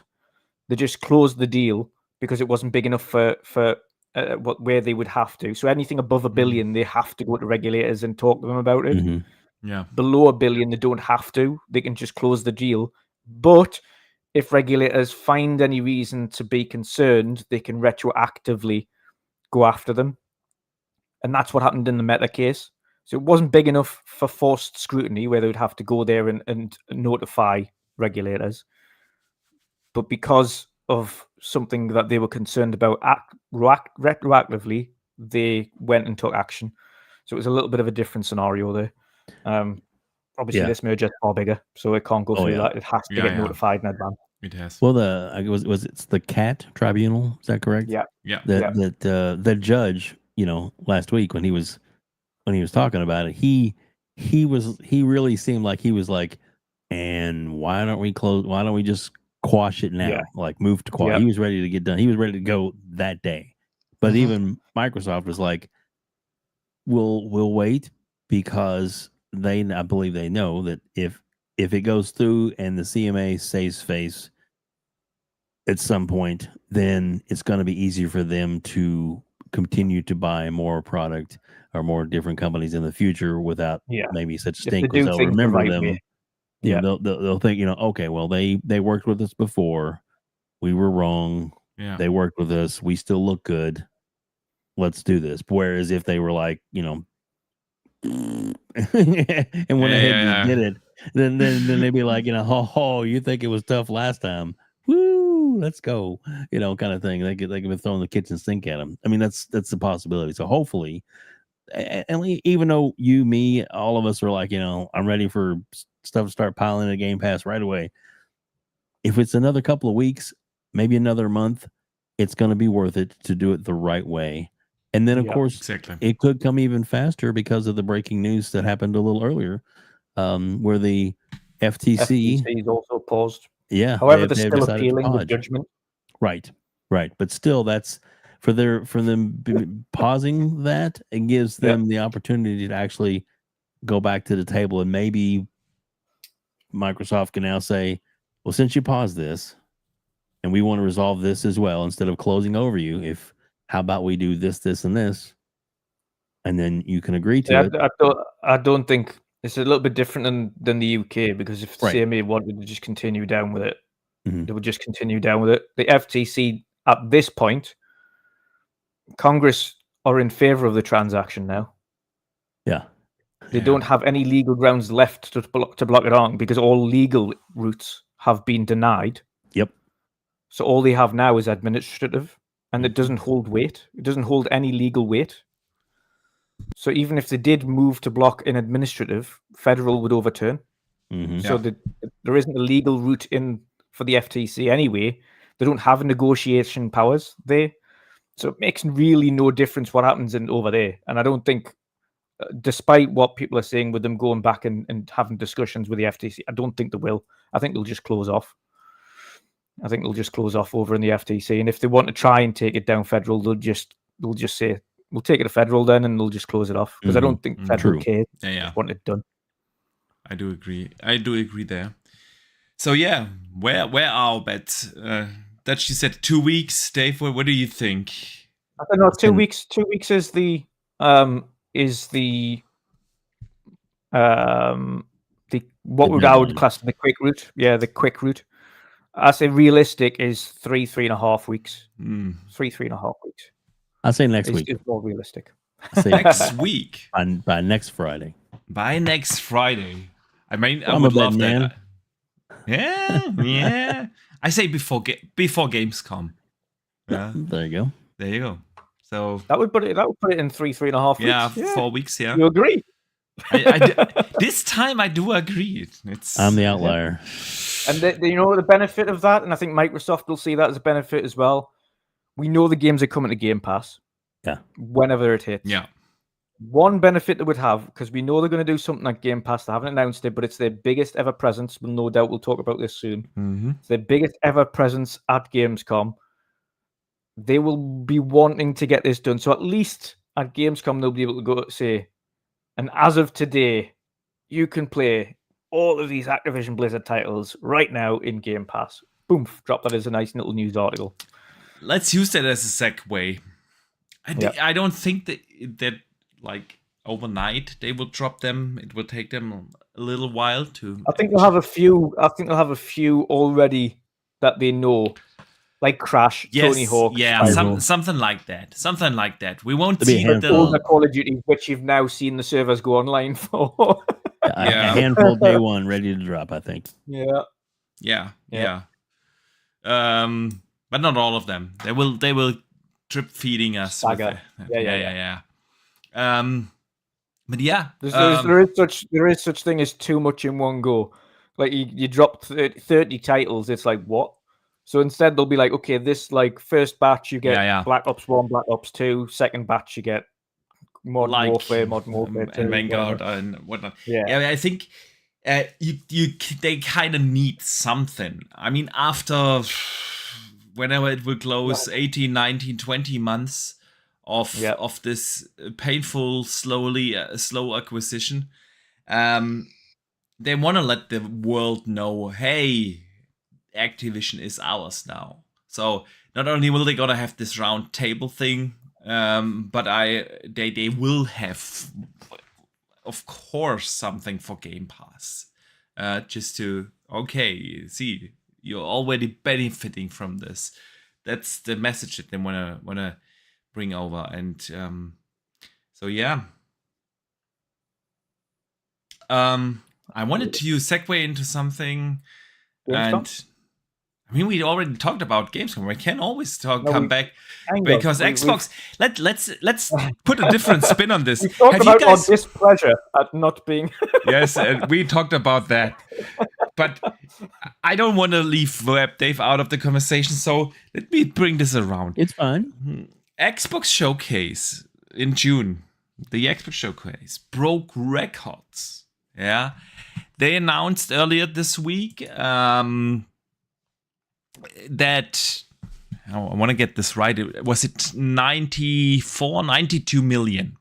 92 million views on the Xbox Showcase across all platforms with the trailers and showcase and on Twitch, YouTube, wherever. Yeah. Which is a 38% increase over the 2022 showcase and the biggest Xbox showcase they've ever had. And at the same time, they announced that they will have the biggest presence they have ever had at Gamescom this year. So, Xbox is doing well with their showcases. Dave, what do you think of this? Oh, I think that the new showcase and as well as it was received and the views that it got clearly let Microsoft know that this is the way we need to do the showcases every single time. Stick to that formula because it worked really well. Now the developers showcase, I thought that worked amazingly well too. I thought those were very well done. I like the look of those, and I hope they continue to do those. And every quarter we need to have something. So either a developers or a showcase of some kind to continue to build, especially now that they've got all these more studios and more coming. They should be able to spread out the wealth a little bit more, as far as maybe give a little deeper dive here or there.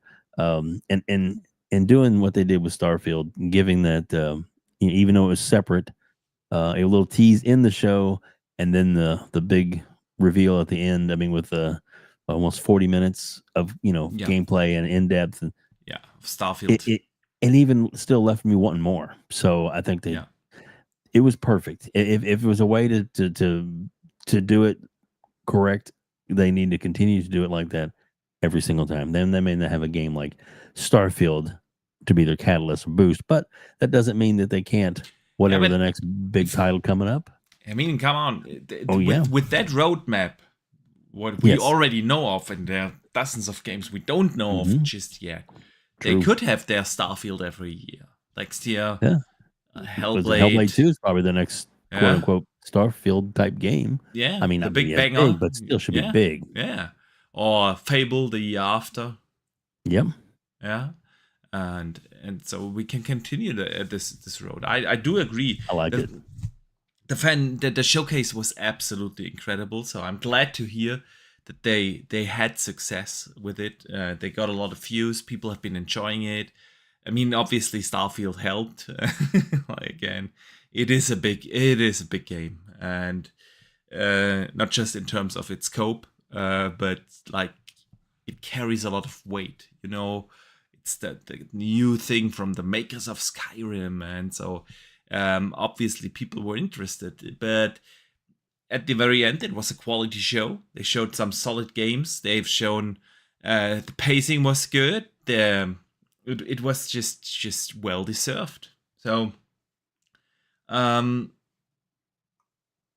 let me judge before I get your thoughts. Thanaros sends in a $5 super chat. So thank you so much, man. He says, I know Xbox is going to be hands off with ABK, but do you guys feel this is the best decision?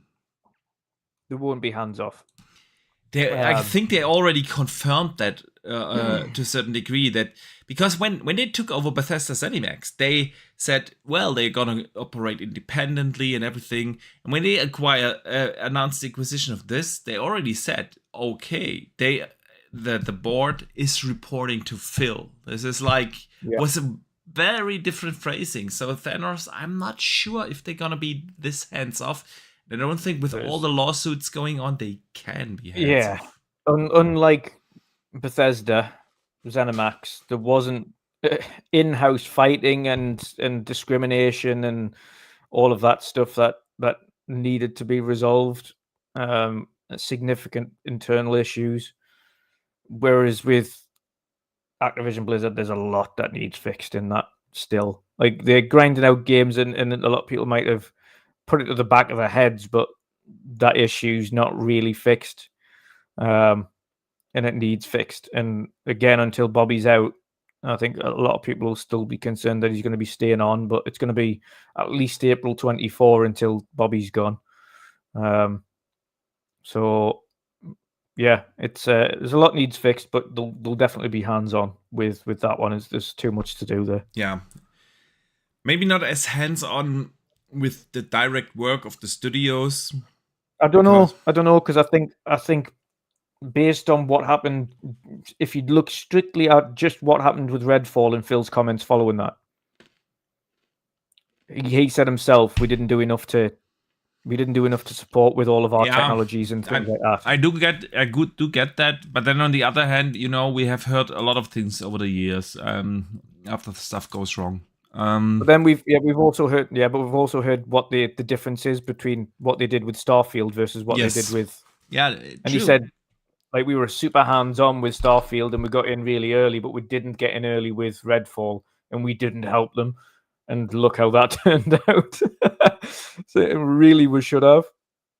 And now we've got Todd coming out and saying, like, Xbox have been, like, unbelievable, like, with the support and everything that they've done for Starfield. So it's clear that support is really benefited them, and we can see it just on screen compared to last year, the difference a year with absolutely working with Xbox has made. So I think there will be hands-on. Granted, it's not the hands-on that people think, but it's more a technological front, and they've been hiring rapidly for the in-house support team, which is made up of the coalition devs. The coalition have got a segmented. Yeah. a They are segmented involved group. everywhere, man. What are they actually called now as well? Because it's a specific technology group, isn't it? The Advanced Technology Group. Yeah, the Advanced Technology Group at Xbox are the ones that literally work with that. So I think, and again, they've been rapid hiring for that. So I think that Advanced Technology Group is going to be put to good work at both Activision Blizzard and Bethesda going forwards, and hopefully at some of the internal Xbox studios as well. Yeah. Dave, what do you think? How hands-on or off will they be with ABK?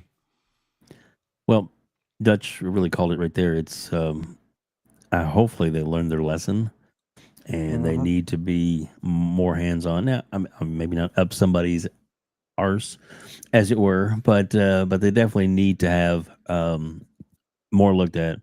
Maybe every few months, a big sit down, show us your progress, where you at, where are things going, what do you need help in, that kind of thing, with every single studio that they own or in control of.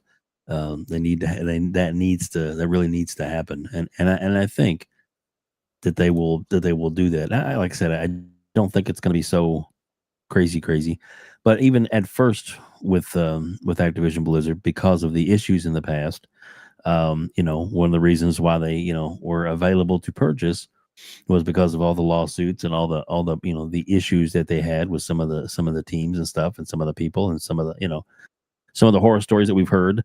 So those kind of things need to be make sure that they're cleaned up and brought to bear. And if there's still anybody else, we know that right when the Activision deal was initially announced, within a week there was not, I shouldn't say massive, but there was a large chunk of employees that were let go right away, that were falling in that place of discipline or questionable actions, and it was just better for them to just get rid of them. And Bobby said that he has an agreement for like a year, I guess, a contract for another year, but he said he would be there for as long or as little as they need him. Yeah. And I don't necessarily think they're going to push him out the door day one. I don't think that, because it doesn't make sense. But I think they're going to work toward maybe before the end of this year. I mean, I would like it to be that soon. Depends on how long the handover takes, Dave. Yeah, the handover can depend. If the handover's quick, happy days. Yeah, exactly. Super detailed, and there's a lot of that they need to go over, then it could take a bit of time. So, I mean, but we do know that he is gone at some point. Yes, yeah. I don't expect them to continue his existing contract, which ends in April next year. So I think that's the latest when they. Yeah, that's their time. No matter what, they will not extend that. Yeah, exactly. So, but yeah, I do see your point, that on the technology side of things. I think that's a general strategy from Microsoft, that they will try to consolidate their engines. I mean, the Call of Duty engine is built or based upon the IT engine. It was I want to say 4, when they basically continued developing with development of their own engine. Up until that point, it was it. Yeah, and so to this day, you can find a lot of code from IT engine in the Call of Duty engine. So it's it would only make sense, you have this engine, the IT engine in house. You have obviously a very strong and capable Call of Duty engine. I know people call it shit, but hey, that game looks fantastic. It handles a massive multiplayer mode, and it's it does well for that, what it does. So that definitely makes sense. Bethesda definitely can benefit from a lot of the engine support. Unreal is like the common engine for most what I already call like the base Xbox. Prior to Bethesda Xbox Studios, the 15 studios they had. Yeah, Ninja Theory is using it, Undead Labs is using it, Collision, and so on. You guys know the drill. So, Obsidian. they all use Unreal. So, but I think that a lot of the work that they do is like on the technical side of things is consolidation of engines. Yeah, you have like 2-3 powerhouse engines in the Xbox roster. So yeah, we will see. Since ABK is actually doing really well, the earnings call was a super success. Obviously, Diablo, massive success. The mobile segment is doing super well. Call of Duty still sells like hotcakes every year. They definitely want to change like certain culture things within ABK, but they don't want to mess up the money printing aspect of it. And this is a well-oiled machine, so they're gonna be careful. It's also not that easy to implement, like, what are they, 12? I want to say 12,000 people in total that they have to implement now in their own organization. That takes time, and you have to be careful with that. Otherwise, you can easily like get problems. For instance, like if people get employees get unhappy, yeah, you have mass exodus in people just quit, you know, or whatever happens if you don't handle stuff like that carefully. So I'm not sure if in the near future they will be like super hands-on. I think that this is more or less not related to ABK, but in general they will hopefully rethink their hands-off strategy, because at the very end everyone needs a little bit of tracking. If you don't track stuff, you will go off rails. And Redfall was obviously a learning point. But then on the other hand, we've heard that before. We have heard that from Halo when they showed Greg and his ugly face. Yeah, we've heard, oh, we learned our lesson here. We have learned our lesson when the Xbox Series X came out without a game. Phil came out. I hear you. We hear the feedback. Yeah, and then they had the longest period of no games in 2022. Yeah, it's like, so sometimes we gotta be careful with those promises. And obviously, what else should he say? They said, "Oh no, we're gonna repeat Redfall. Of course, that's gonna happen." No. Of course, he says to say we will learn from that. But actions speak more than words. So let's wait and see if they change that all hands-off approach entirely for the Xbox roster, not just for ABK, but for everything. Yeah, so we shall see. We were actually at a different topic. I don't know which one it was, and I don't care. This is how we do it, yeah, Boxy. We just dart everywhere. Everywhere. So let's start just with a new topic. And that new topic is Fable. Dutch. Yes. I've seen people out there on Twitter like, Fable has a problem, man. Fable is doomed. I've seen people think Fable is doomed because Fable's narrative lead is leaving the project. Anna Magill, or I don't know, or McGill, not sure how to pronounce it, I'm sorry. She wrote, "Friends, I have news. In August, I'm stepping away from my role as narrative lead on Fable. I've had several wonderful years scribbling away in my fairy tale cottage, but the time feels right for a new challenge. Working on Fable was a dream come true for me, and it's wrenching to leave it behind. But Playground has assembled a talented team, heroically talented team. So I know it isn't. It is in good hands, and I'm excited for what's coming next for them and for me." So that's what she wrote. And of course, you guys know, Fable is in trouble. It just is. I don't know why they don't cancel it, honestly. After that, nothing against her, but of course, I'm being sarcastic here. Yeah, I bet she did a great job there. She had a different opportunity and moved on. That doesn't mean the game is doomed. What do you guys make of this? A job's done. She's finished doing what she needs to do, and she's moving on. Simple as that.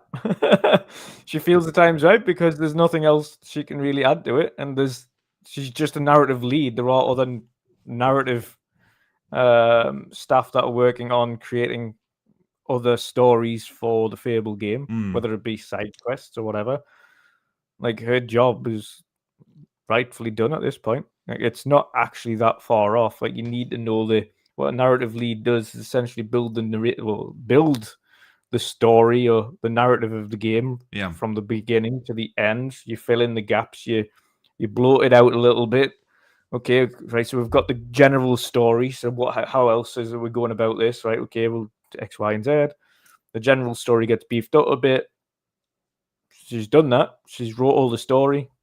She's at the point now where she thinks, yeah, my job here is done. Time for a new challenge. I've been working on this for God knows how long now. I need to write more stories that are not Fable. Exactly. Simple as that. Exactly. Yeah, Simple as that. I do agree. Dave, what do you think? 100% agree with that. This was a fast topic. I'm just kidding. All right. But no, seriously, no. She's probably just done with what she needed to do. Yeah. I mean, we've all seen what they showed us in the showcase, and it looked amazing. So, and obviously, there's going to be more things involved and more gameplay we'll see in the future. But I really believe that it's on the right track.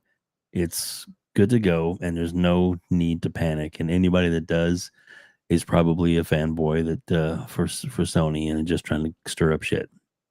Absolutely. That's what I think. It's not the first time that we have seen stuff like that when somebody leaves a company, suddenly everything is doomed and everything. What people always leave out of this is maybe it's just a personal reason. I've quit jobs for personal reasons. I had a wonderful job 7 years ago. Was the best job I've ever had. Loved it. But I had to travel like crazy for it. I was like 3 out of 4 weeks a month. I was somewhere around the world, in Taiwan, in the US, everywhere. I was everywhere. When I became a father, I decided for myself I want to see my kids grow up. So I quit this perfect job. Well, it obviously wasn't that perfect because otherwise I would have had to quit. But you know what I mean. It was like not really the best job I've ever had. So is it really hard to walk away from being an assassin? Yeah. Boxenberger, the global assassin. Watch out. Exactly. No. So you never know. You just never know. Yeah. Could be a personal reason. Could be another reason. Whatever. Game isn't in trouble.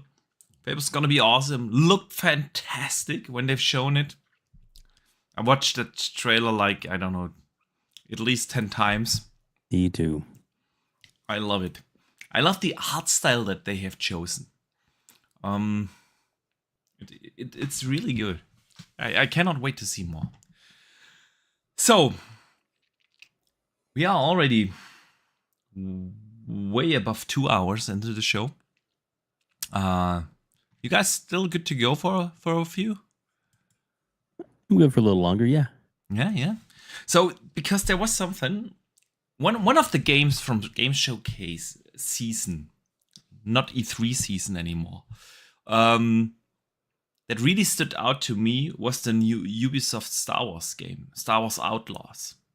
I thought that game just showed really well. It looked good. They were confident enough to, like, with the initial reveal, put out 10 minutes of straight gameplay. You know, no cutscenes or nothing. You could really tell, okay, this is continued 10 minutes of gameplay. So it looked fantastic. It has space battles. It has everything. It really does look good. The creative director, Julian Garrity, had an interview with Edge earlier this week, and he discussed some of the aspects of the game. How the planet size and how the title and protagonist was influenced by Han Solo. He had to say the following.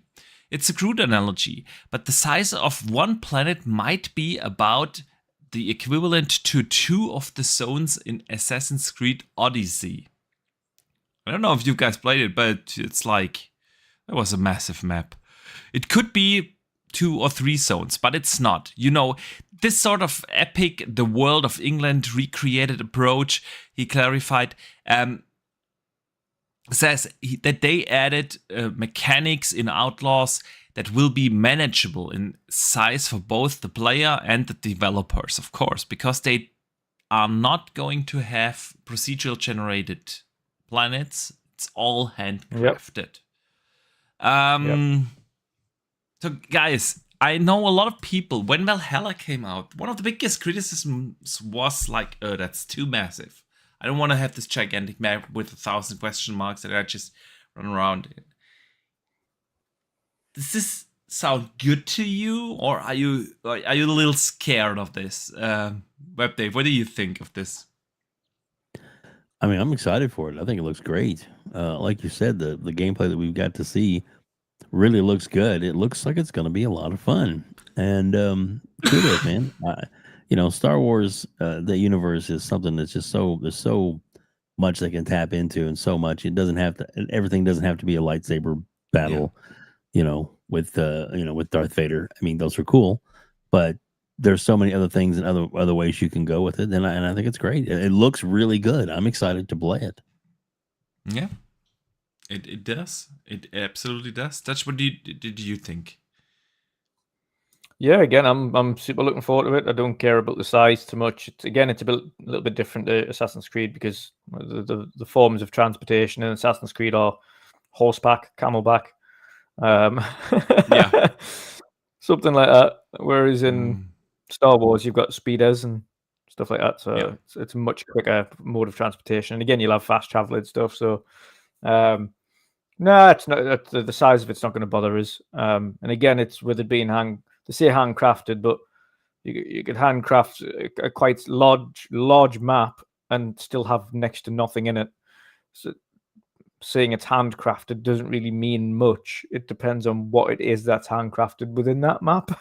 That's true. It could be really dense, or it could be sparsely populated and only have a town here and there. Yeah. So as great as that sounds on paper, it still begs to be seen what actually that is in handcrafted.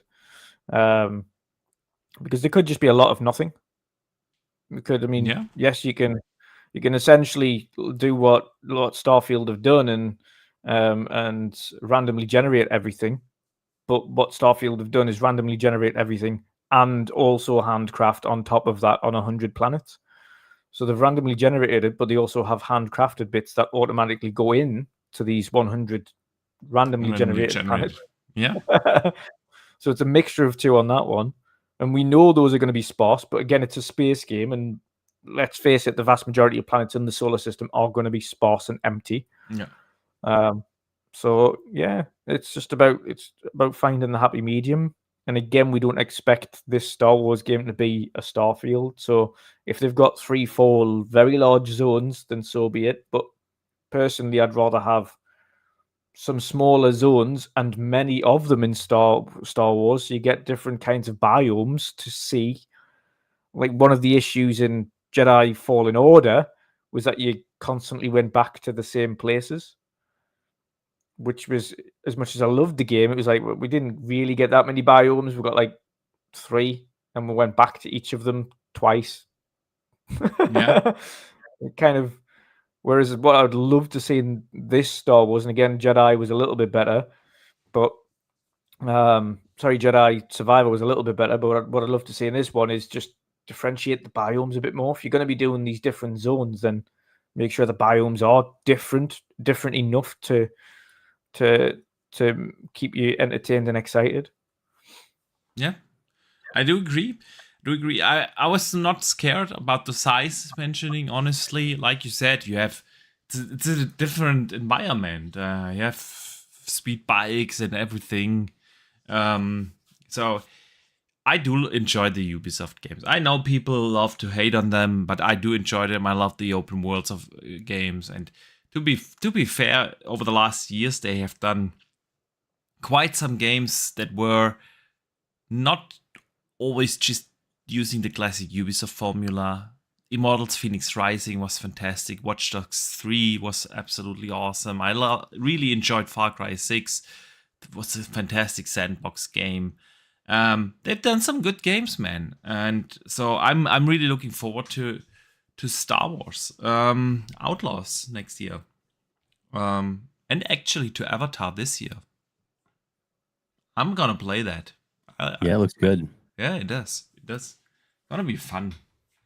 Good times. Good times. All right, gentlemen, let's move over to close out the show to the community questions, because each and every Wednesday, our awesome community can write in their questions, their topics, the stuff they want us to talk about, and they can do that on Twitter. They can do that here on YouTube. They can do that wherever we are, on the Discord, on Xbox, PlayStation, wherever. I've never gotten a question through PlayStation though. But if one comes in, we'll use it. If one comes in, we'll use it. So the first one came from Doyer457. He wants us to talk about anything about pineapple pizza, and we're not gonna do that. So we move on to Apart Omitoni. from how terrible it is, and that everybody that Exactly. eats it is a weirdo. Exactly. I said it. So there it is. There you got it. No lies detected. So Omitoni writes in, and it's a little bit a longer one, so you guys need to pay a little attention, but it's an interesting one. Hey gents, it seems like Xbox made sure to announce their price increase just days before the court hearings, and now the Game Pass court just before the contract expiration extension, which I believe they did so they could say prices haven't changed after the ABK deal closes. Do you think we'll see any other major business operation change during the process or after? Such as new markets, rewards, achievements. My hope is that they add Chivos to all the ABK mobile games ASAP. Cheers.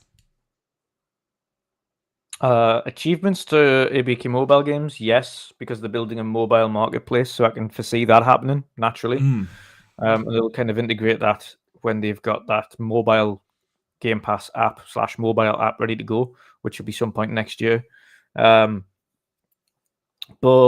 yeah, they absolutely changed the price of Game Pass prior to the acquisition completing, so that they could hold firm on their agreement that they wouldn't increase Game Pass prices post close.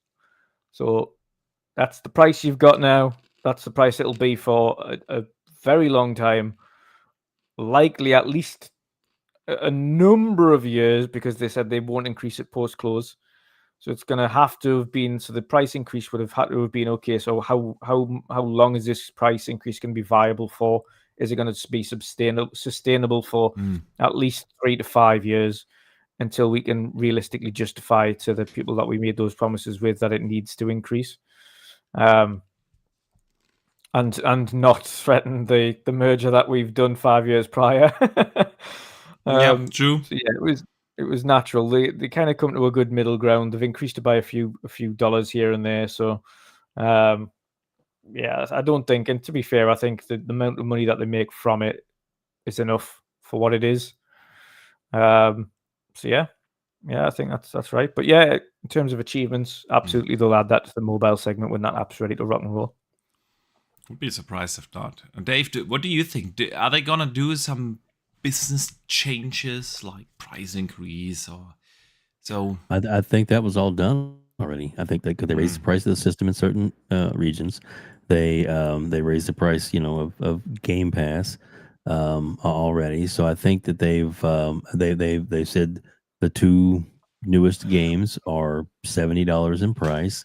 Yeah. So they'll probably, so they've pretty much had that list and crossed it all off of things that they needed to do to stay competitive. And with Game Pass, the big thing about Game Pass is, their monarchy is that we over 100 games available in Game Pass. Well, we know there's like 500 games available right now, but they can actually go less. They could drop it down to 300 games available in Game Pass, but they could be the best of the best, and the ones that aren't doing as well, or quote unquote Game Pass fodder, but some people call it. You know, they could trim those out and still make good amount of money by also increasing. Well, once Starfield comes out, I guarantee you there's going to be a spike, if not a massive growth in Game Pass, and with that brings their overall ability to do more in Game Pass up. Yeah. So, and more profit in that area. So, but yeah, I think they're probably pretty much done. And the reason they did that before all the stuff was finalized was so that they could be like, oh, okay, cool. Hey, look what we got now. Look at the shiny new toy to put in your face with Call of Duty, and forget about that other stuff. Call of Duty, you know, kind of thing. So I think that it's a PR move that they put that stuff behind them now, so they won't have any negatives going forward, or at least not for a bunch of years. Right. Nothing to add there. So, Pipo is a deco, whatever that, writes in a very short question. Forza previews are out. Thoughts?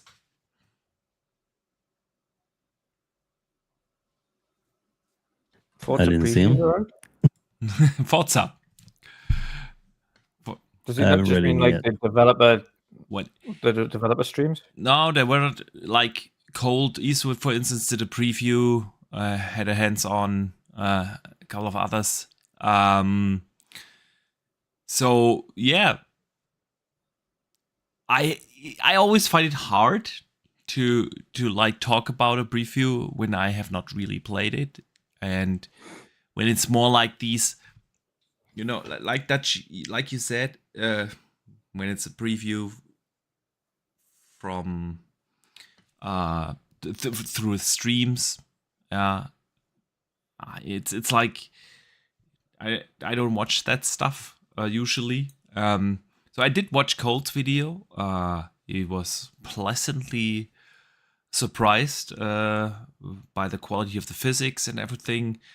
But yeah, for us to really discuss this, we have to have, like, I would say different kind of previews. Yeah, like I'm just waiting for Erwin's presentation, to be fair, because Erwin, not only is he a huge sim racing fan, but he's one of the top sim racing drivers in Europe. So I'll wait for him to tell me how good that game is as a sim racing game, although I will be playing it myself.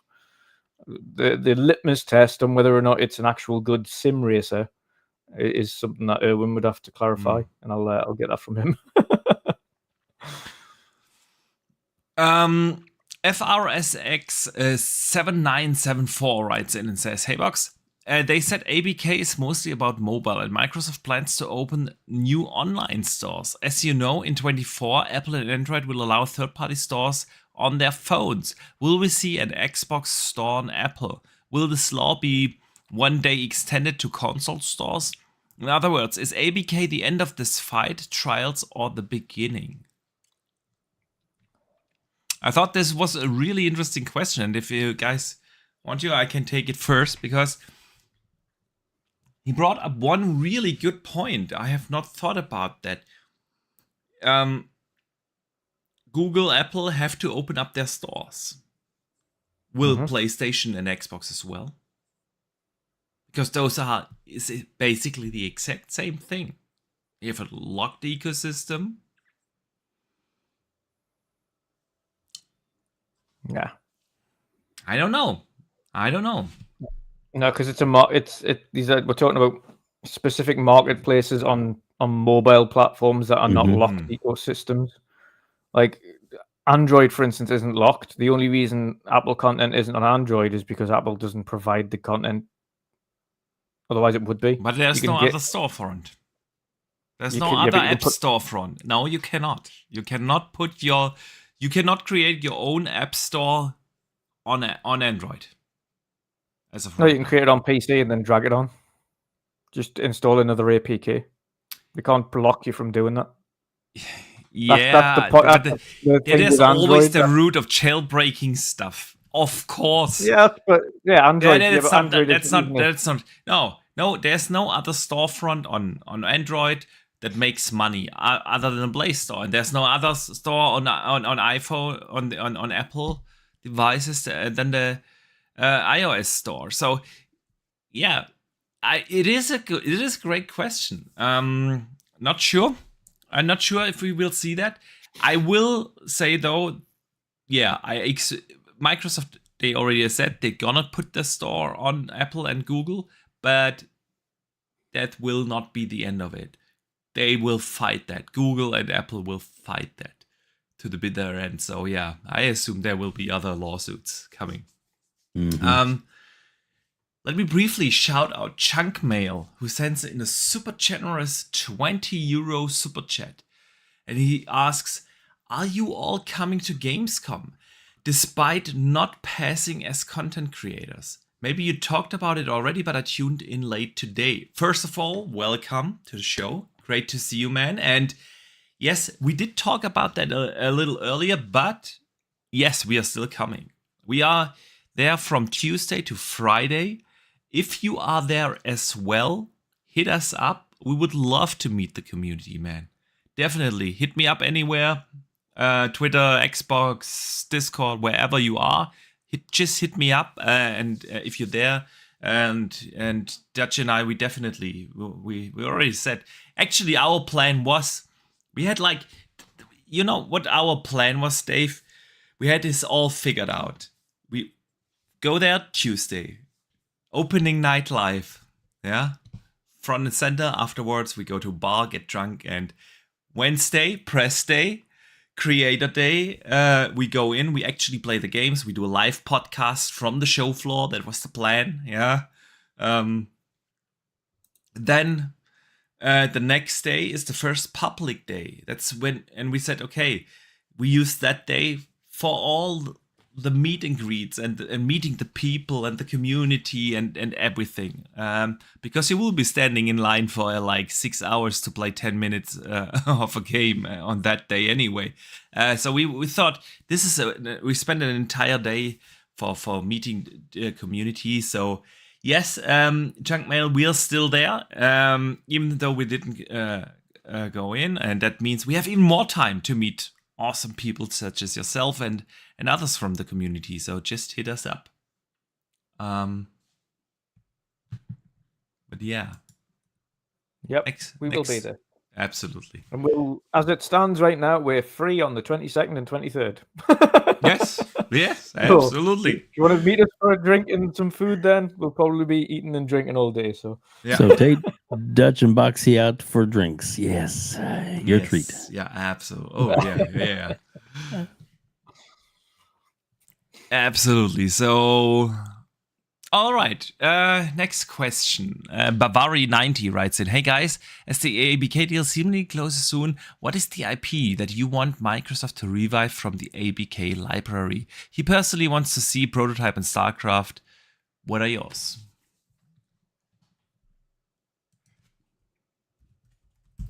You want me to go? Yeah, please go first. Absolutely. I think it'd be cool if they brought back Guitar Hero with a newer mechanical type, more higher quality, I should say, guitar / controller. You know what it is as well, Dave, these days, is because there's such things as season passes and etc. Because 360 it was, but it wasn't really. See, there wasn't that many downloadable content. You could do like an 80s rock DLC. Oh, you could do like a modern rock DLC. You could do a heavy metal. You could do so many things with this going forward, and I would buy them all. Yeah. Exactly. Absolutely. And have it where you can have, like multiplayer type thing where not only you're playing against your friends for whatever the score, but maybe you could, not necessarily build the band, but like, every band usually has a lead guitarist and a guitarist kind of thing. And, the possibilities are endless as to where they could take that. And I love the idea, what you said, of adding, expansion type packs to it. So like, get the controller and then just the game grows from there. Service game, right? Easy. Yeah, absolutely. I would love to see StarCraft Ghost come back. Well, it wasn't never. It was really not never out, but you know what come I mean. Out, yeah. Come to fruition. Exactly. Actually come out. So, last question for the day. Jonathan Smith writes in. Hey guys, as a current Xbox Live Gold subscriber, I have been able to purchase yearly subscriptions from vendors for typical 45 to 60 bucks. Now that this is being rebranded to Game Pass Core, do you foresee Microsoft discontinuing discounted deals for longer subscriptions for this tier? No, I think that they'll continue because they already said in that the season, the yearly, is going to be the $59.99, just exactly as it was on Gold. Yeah. And I'm sure around the holidays, there'll be retailers online and physical stores that'll run special deals for Black Friday or whatever, where you can pick up a couple of cards for $10, $20 less than normal and stack a few up and be paid up for a couple of years. I believe that that kind of stuff is still going to continue. Absolutely. I do agree. Dutch, do you see this any differently? No, I also agree. See, there we go. So quite the agreeable bunch. Man, well, this way we get through the topics like crazy. Well, next time we have a 45-minute podcast and bam, we're done. 20 minutes. Yes, I agree. Okay, goodbye. All right. So you're gonna have me back someday, where because you feel like you got real hard to scratch the surface with me, right?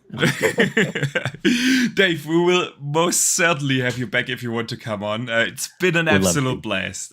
So thank you so much for taking the time out of your busy day and come on here. Seriously, I truly enjoyed talking to you. So do people let people know where they can find you and what you've coming up? Well, all kinds of stuff coming up. I have more interviews to come on our channel, and we have I've got over 80 interviews now. Can you believe that? Over 80. It's crazy. Interviews. And I've interviewed both of you guys. Which one was I? Because I knew I was very early. You told me that you just started the format. Would you be up to for the interview? Oh, yeah. But I don't know whether, but it was very early. And look at where you are now. Over 80 interviews. That's awesome, man. Yeah. You both, I believe, were in the first 10 at least. So there you go. And like I said, up to 80 now, and more scheduled all the time. That was when I looked down at my phone when we first started. I was getting a reply back that somebody I've been trying to get a hold of for an interview for a year, and they replied saying, "I'd love to." So wow, and that was well, maybe I shouldn't share it, but I will anyway. But that was a hip hop gamer is one, and like I said, I do a variety of interviews. In other words, I try and get different content creators, developers, programmers, anybody that's in the industry, and they want to talk, and they usually have a good story, and it just kind of helps out. So, but yeah. So right now I have the Lady Firefox interview is up current, nice. and then next week's Monday's drop episode was in your chat, which was C Money. So nice. Yeah, so C Money is next, and got a few others that are in the works and coming up, and I was even lucky enough to finally in the future. I'm not sure exactly when it's going to happen, but like Paris Lily is another interview we're working out now. So. Sorry, that's my phone. No worries. I'll call the wife back here in a minute. No, anyway.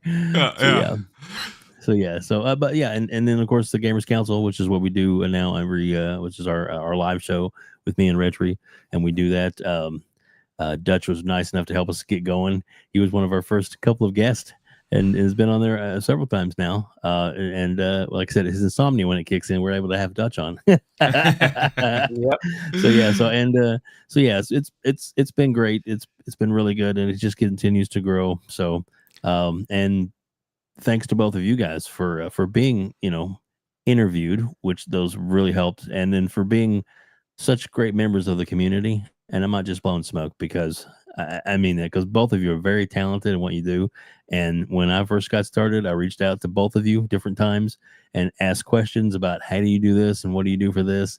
And you both were gracious enough to reply back and helped and answered. And that means more to me than you'll ever know. And thank you so much for that. Of course, man. That's what community is for, right? Yes, the best one. Something I've learned very early in my days when I started. that this is that the content creator community, for the most part, of course, doesn't see other creators as like competition or something. They just help each other out, and so, man, that is you don't even have to mention I know Dutch is the same. We did do that very happily. If someone needs help, we try and do our best to help others out. This is what community is for, guys. That's what community is for. So, Dave, again, you've become a great voice in the community as well, and I love the interviews. It's a very different format than a lot of other channels have. Yeah, and I wish I could be your Gamers Council, but guys, with that time at Sunday night, 1 or 2 a.m. my time when you start, but we will figure something out. Well, I think we might have worked out a way you can be on one of the bonus shows. I think so. That would be right? great. Yeah, it's gotta be There you awesome. go. But yeah, so again, thanks for coming on, and we will definitely have you back if you're up for it. And yeah, thanks again. And let people know where they can find you, man. What you coming up? Yes, of course. As usual, you can find me everywhere at Wondering Dutch. I've been recently doing things called coffee talks, which is kind of a one-on-one, very spontaneous thing if news breaks and I have the opportunity to speak on it. Of course, it's not like immediately after, but it's usually on a night time. So I can kind of spontaneously speak about whatever happened that day without much setup. That's been going well. So you might, if something breaks that's worthwhile speaking on, then I'll do that. And I don't want to drag the entire panel into. Then I'll do that. But other than that, you'll find me every Wednesday as usual on the Midweek Mix-Up podcast. And I'm going to start streaming some Final Fantasy VII Remake again because I'm going to give that another playthrough. So, yeah. Sweet.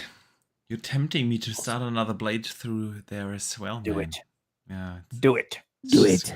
It is so good. It is really good. All right.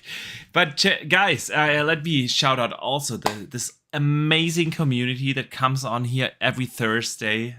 We already had, again, over 100 people live here in the chat, which is absolutely awesome. And a big shout out, of course, to everyone who listens after the fact, either here on YouTube or on Spotify and Apple Podcasts, Google Podcasts. We super appreciate you guys. It's just amazing to see that you take the time out of your busy days and listen to what we have to say about gaming and everything else. So big thank you for that. A big shout out, of course, for all the super chats. We super appreciate the support, and of course our amazing channel members that support us on a monthly basis. You guys are simply awesome. So thank you so much for the support. We will be back next week. Next week, we will have a very special guest. The one and only Mr. Boomstick is going to join us. I haven't been on a podcast with Boom in a long time, so I'm looking forward to that. But other than that, yeah, enjoy your weekend and then play some games. And don't forget to game on.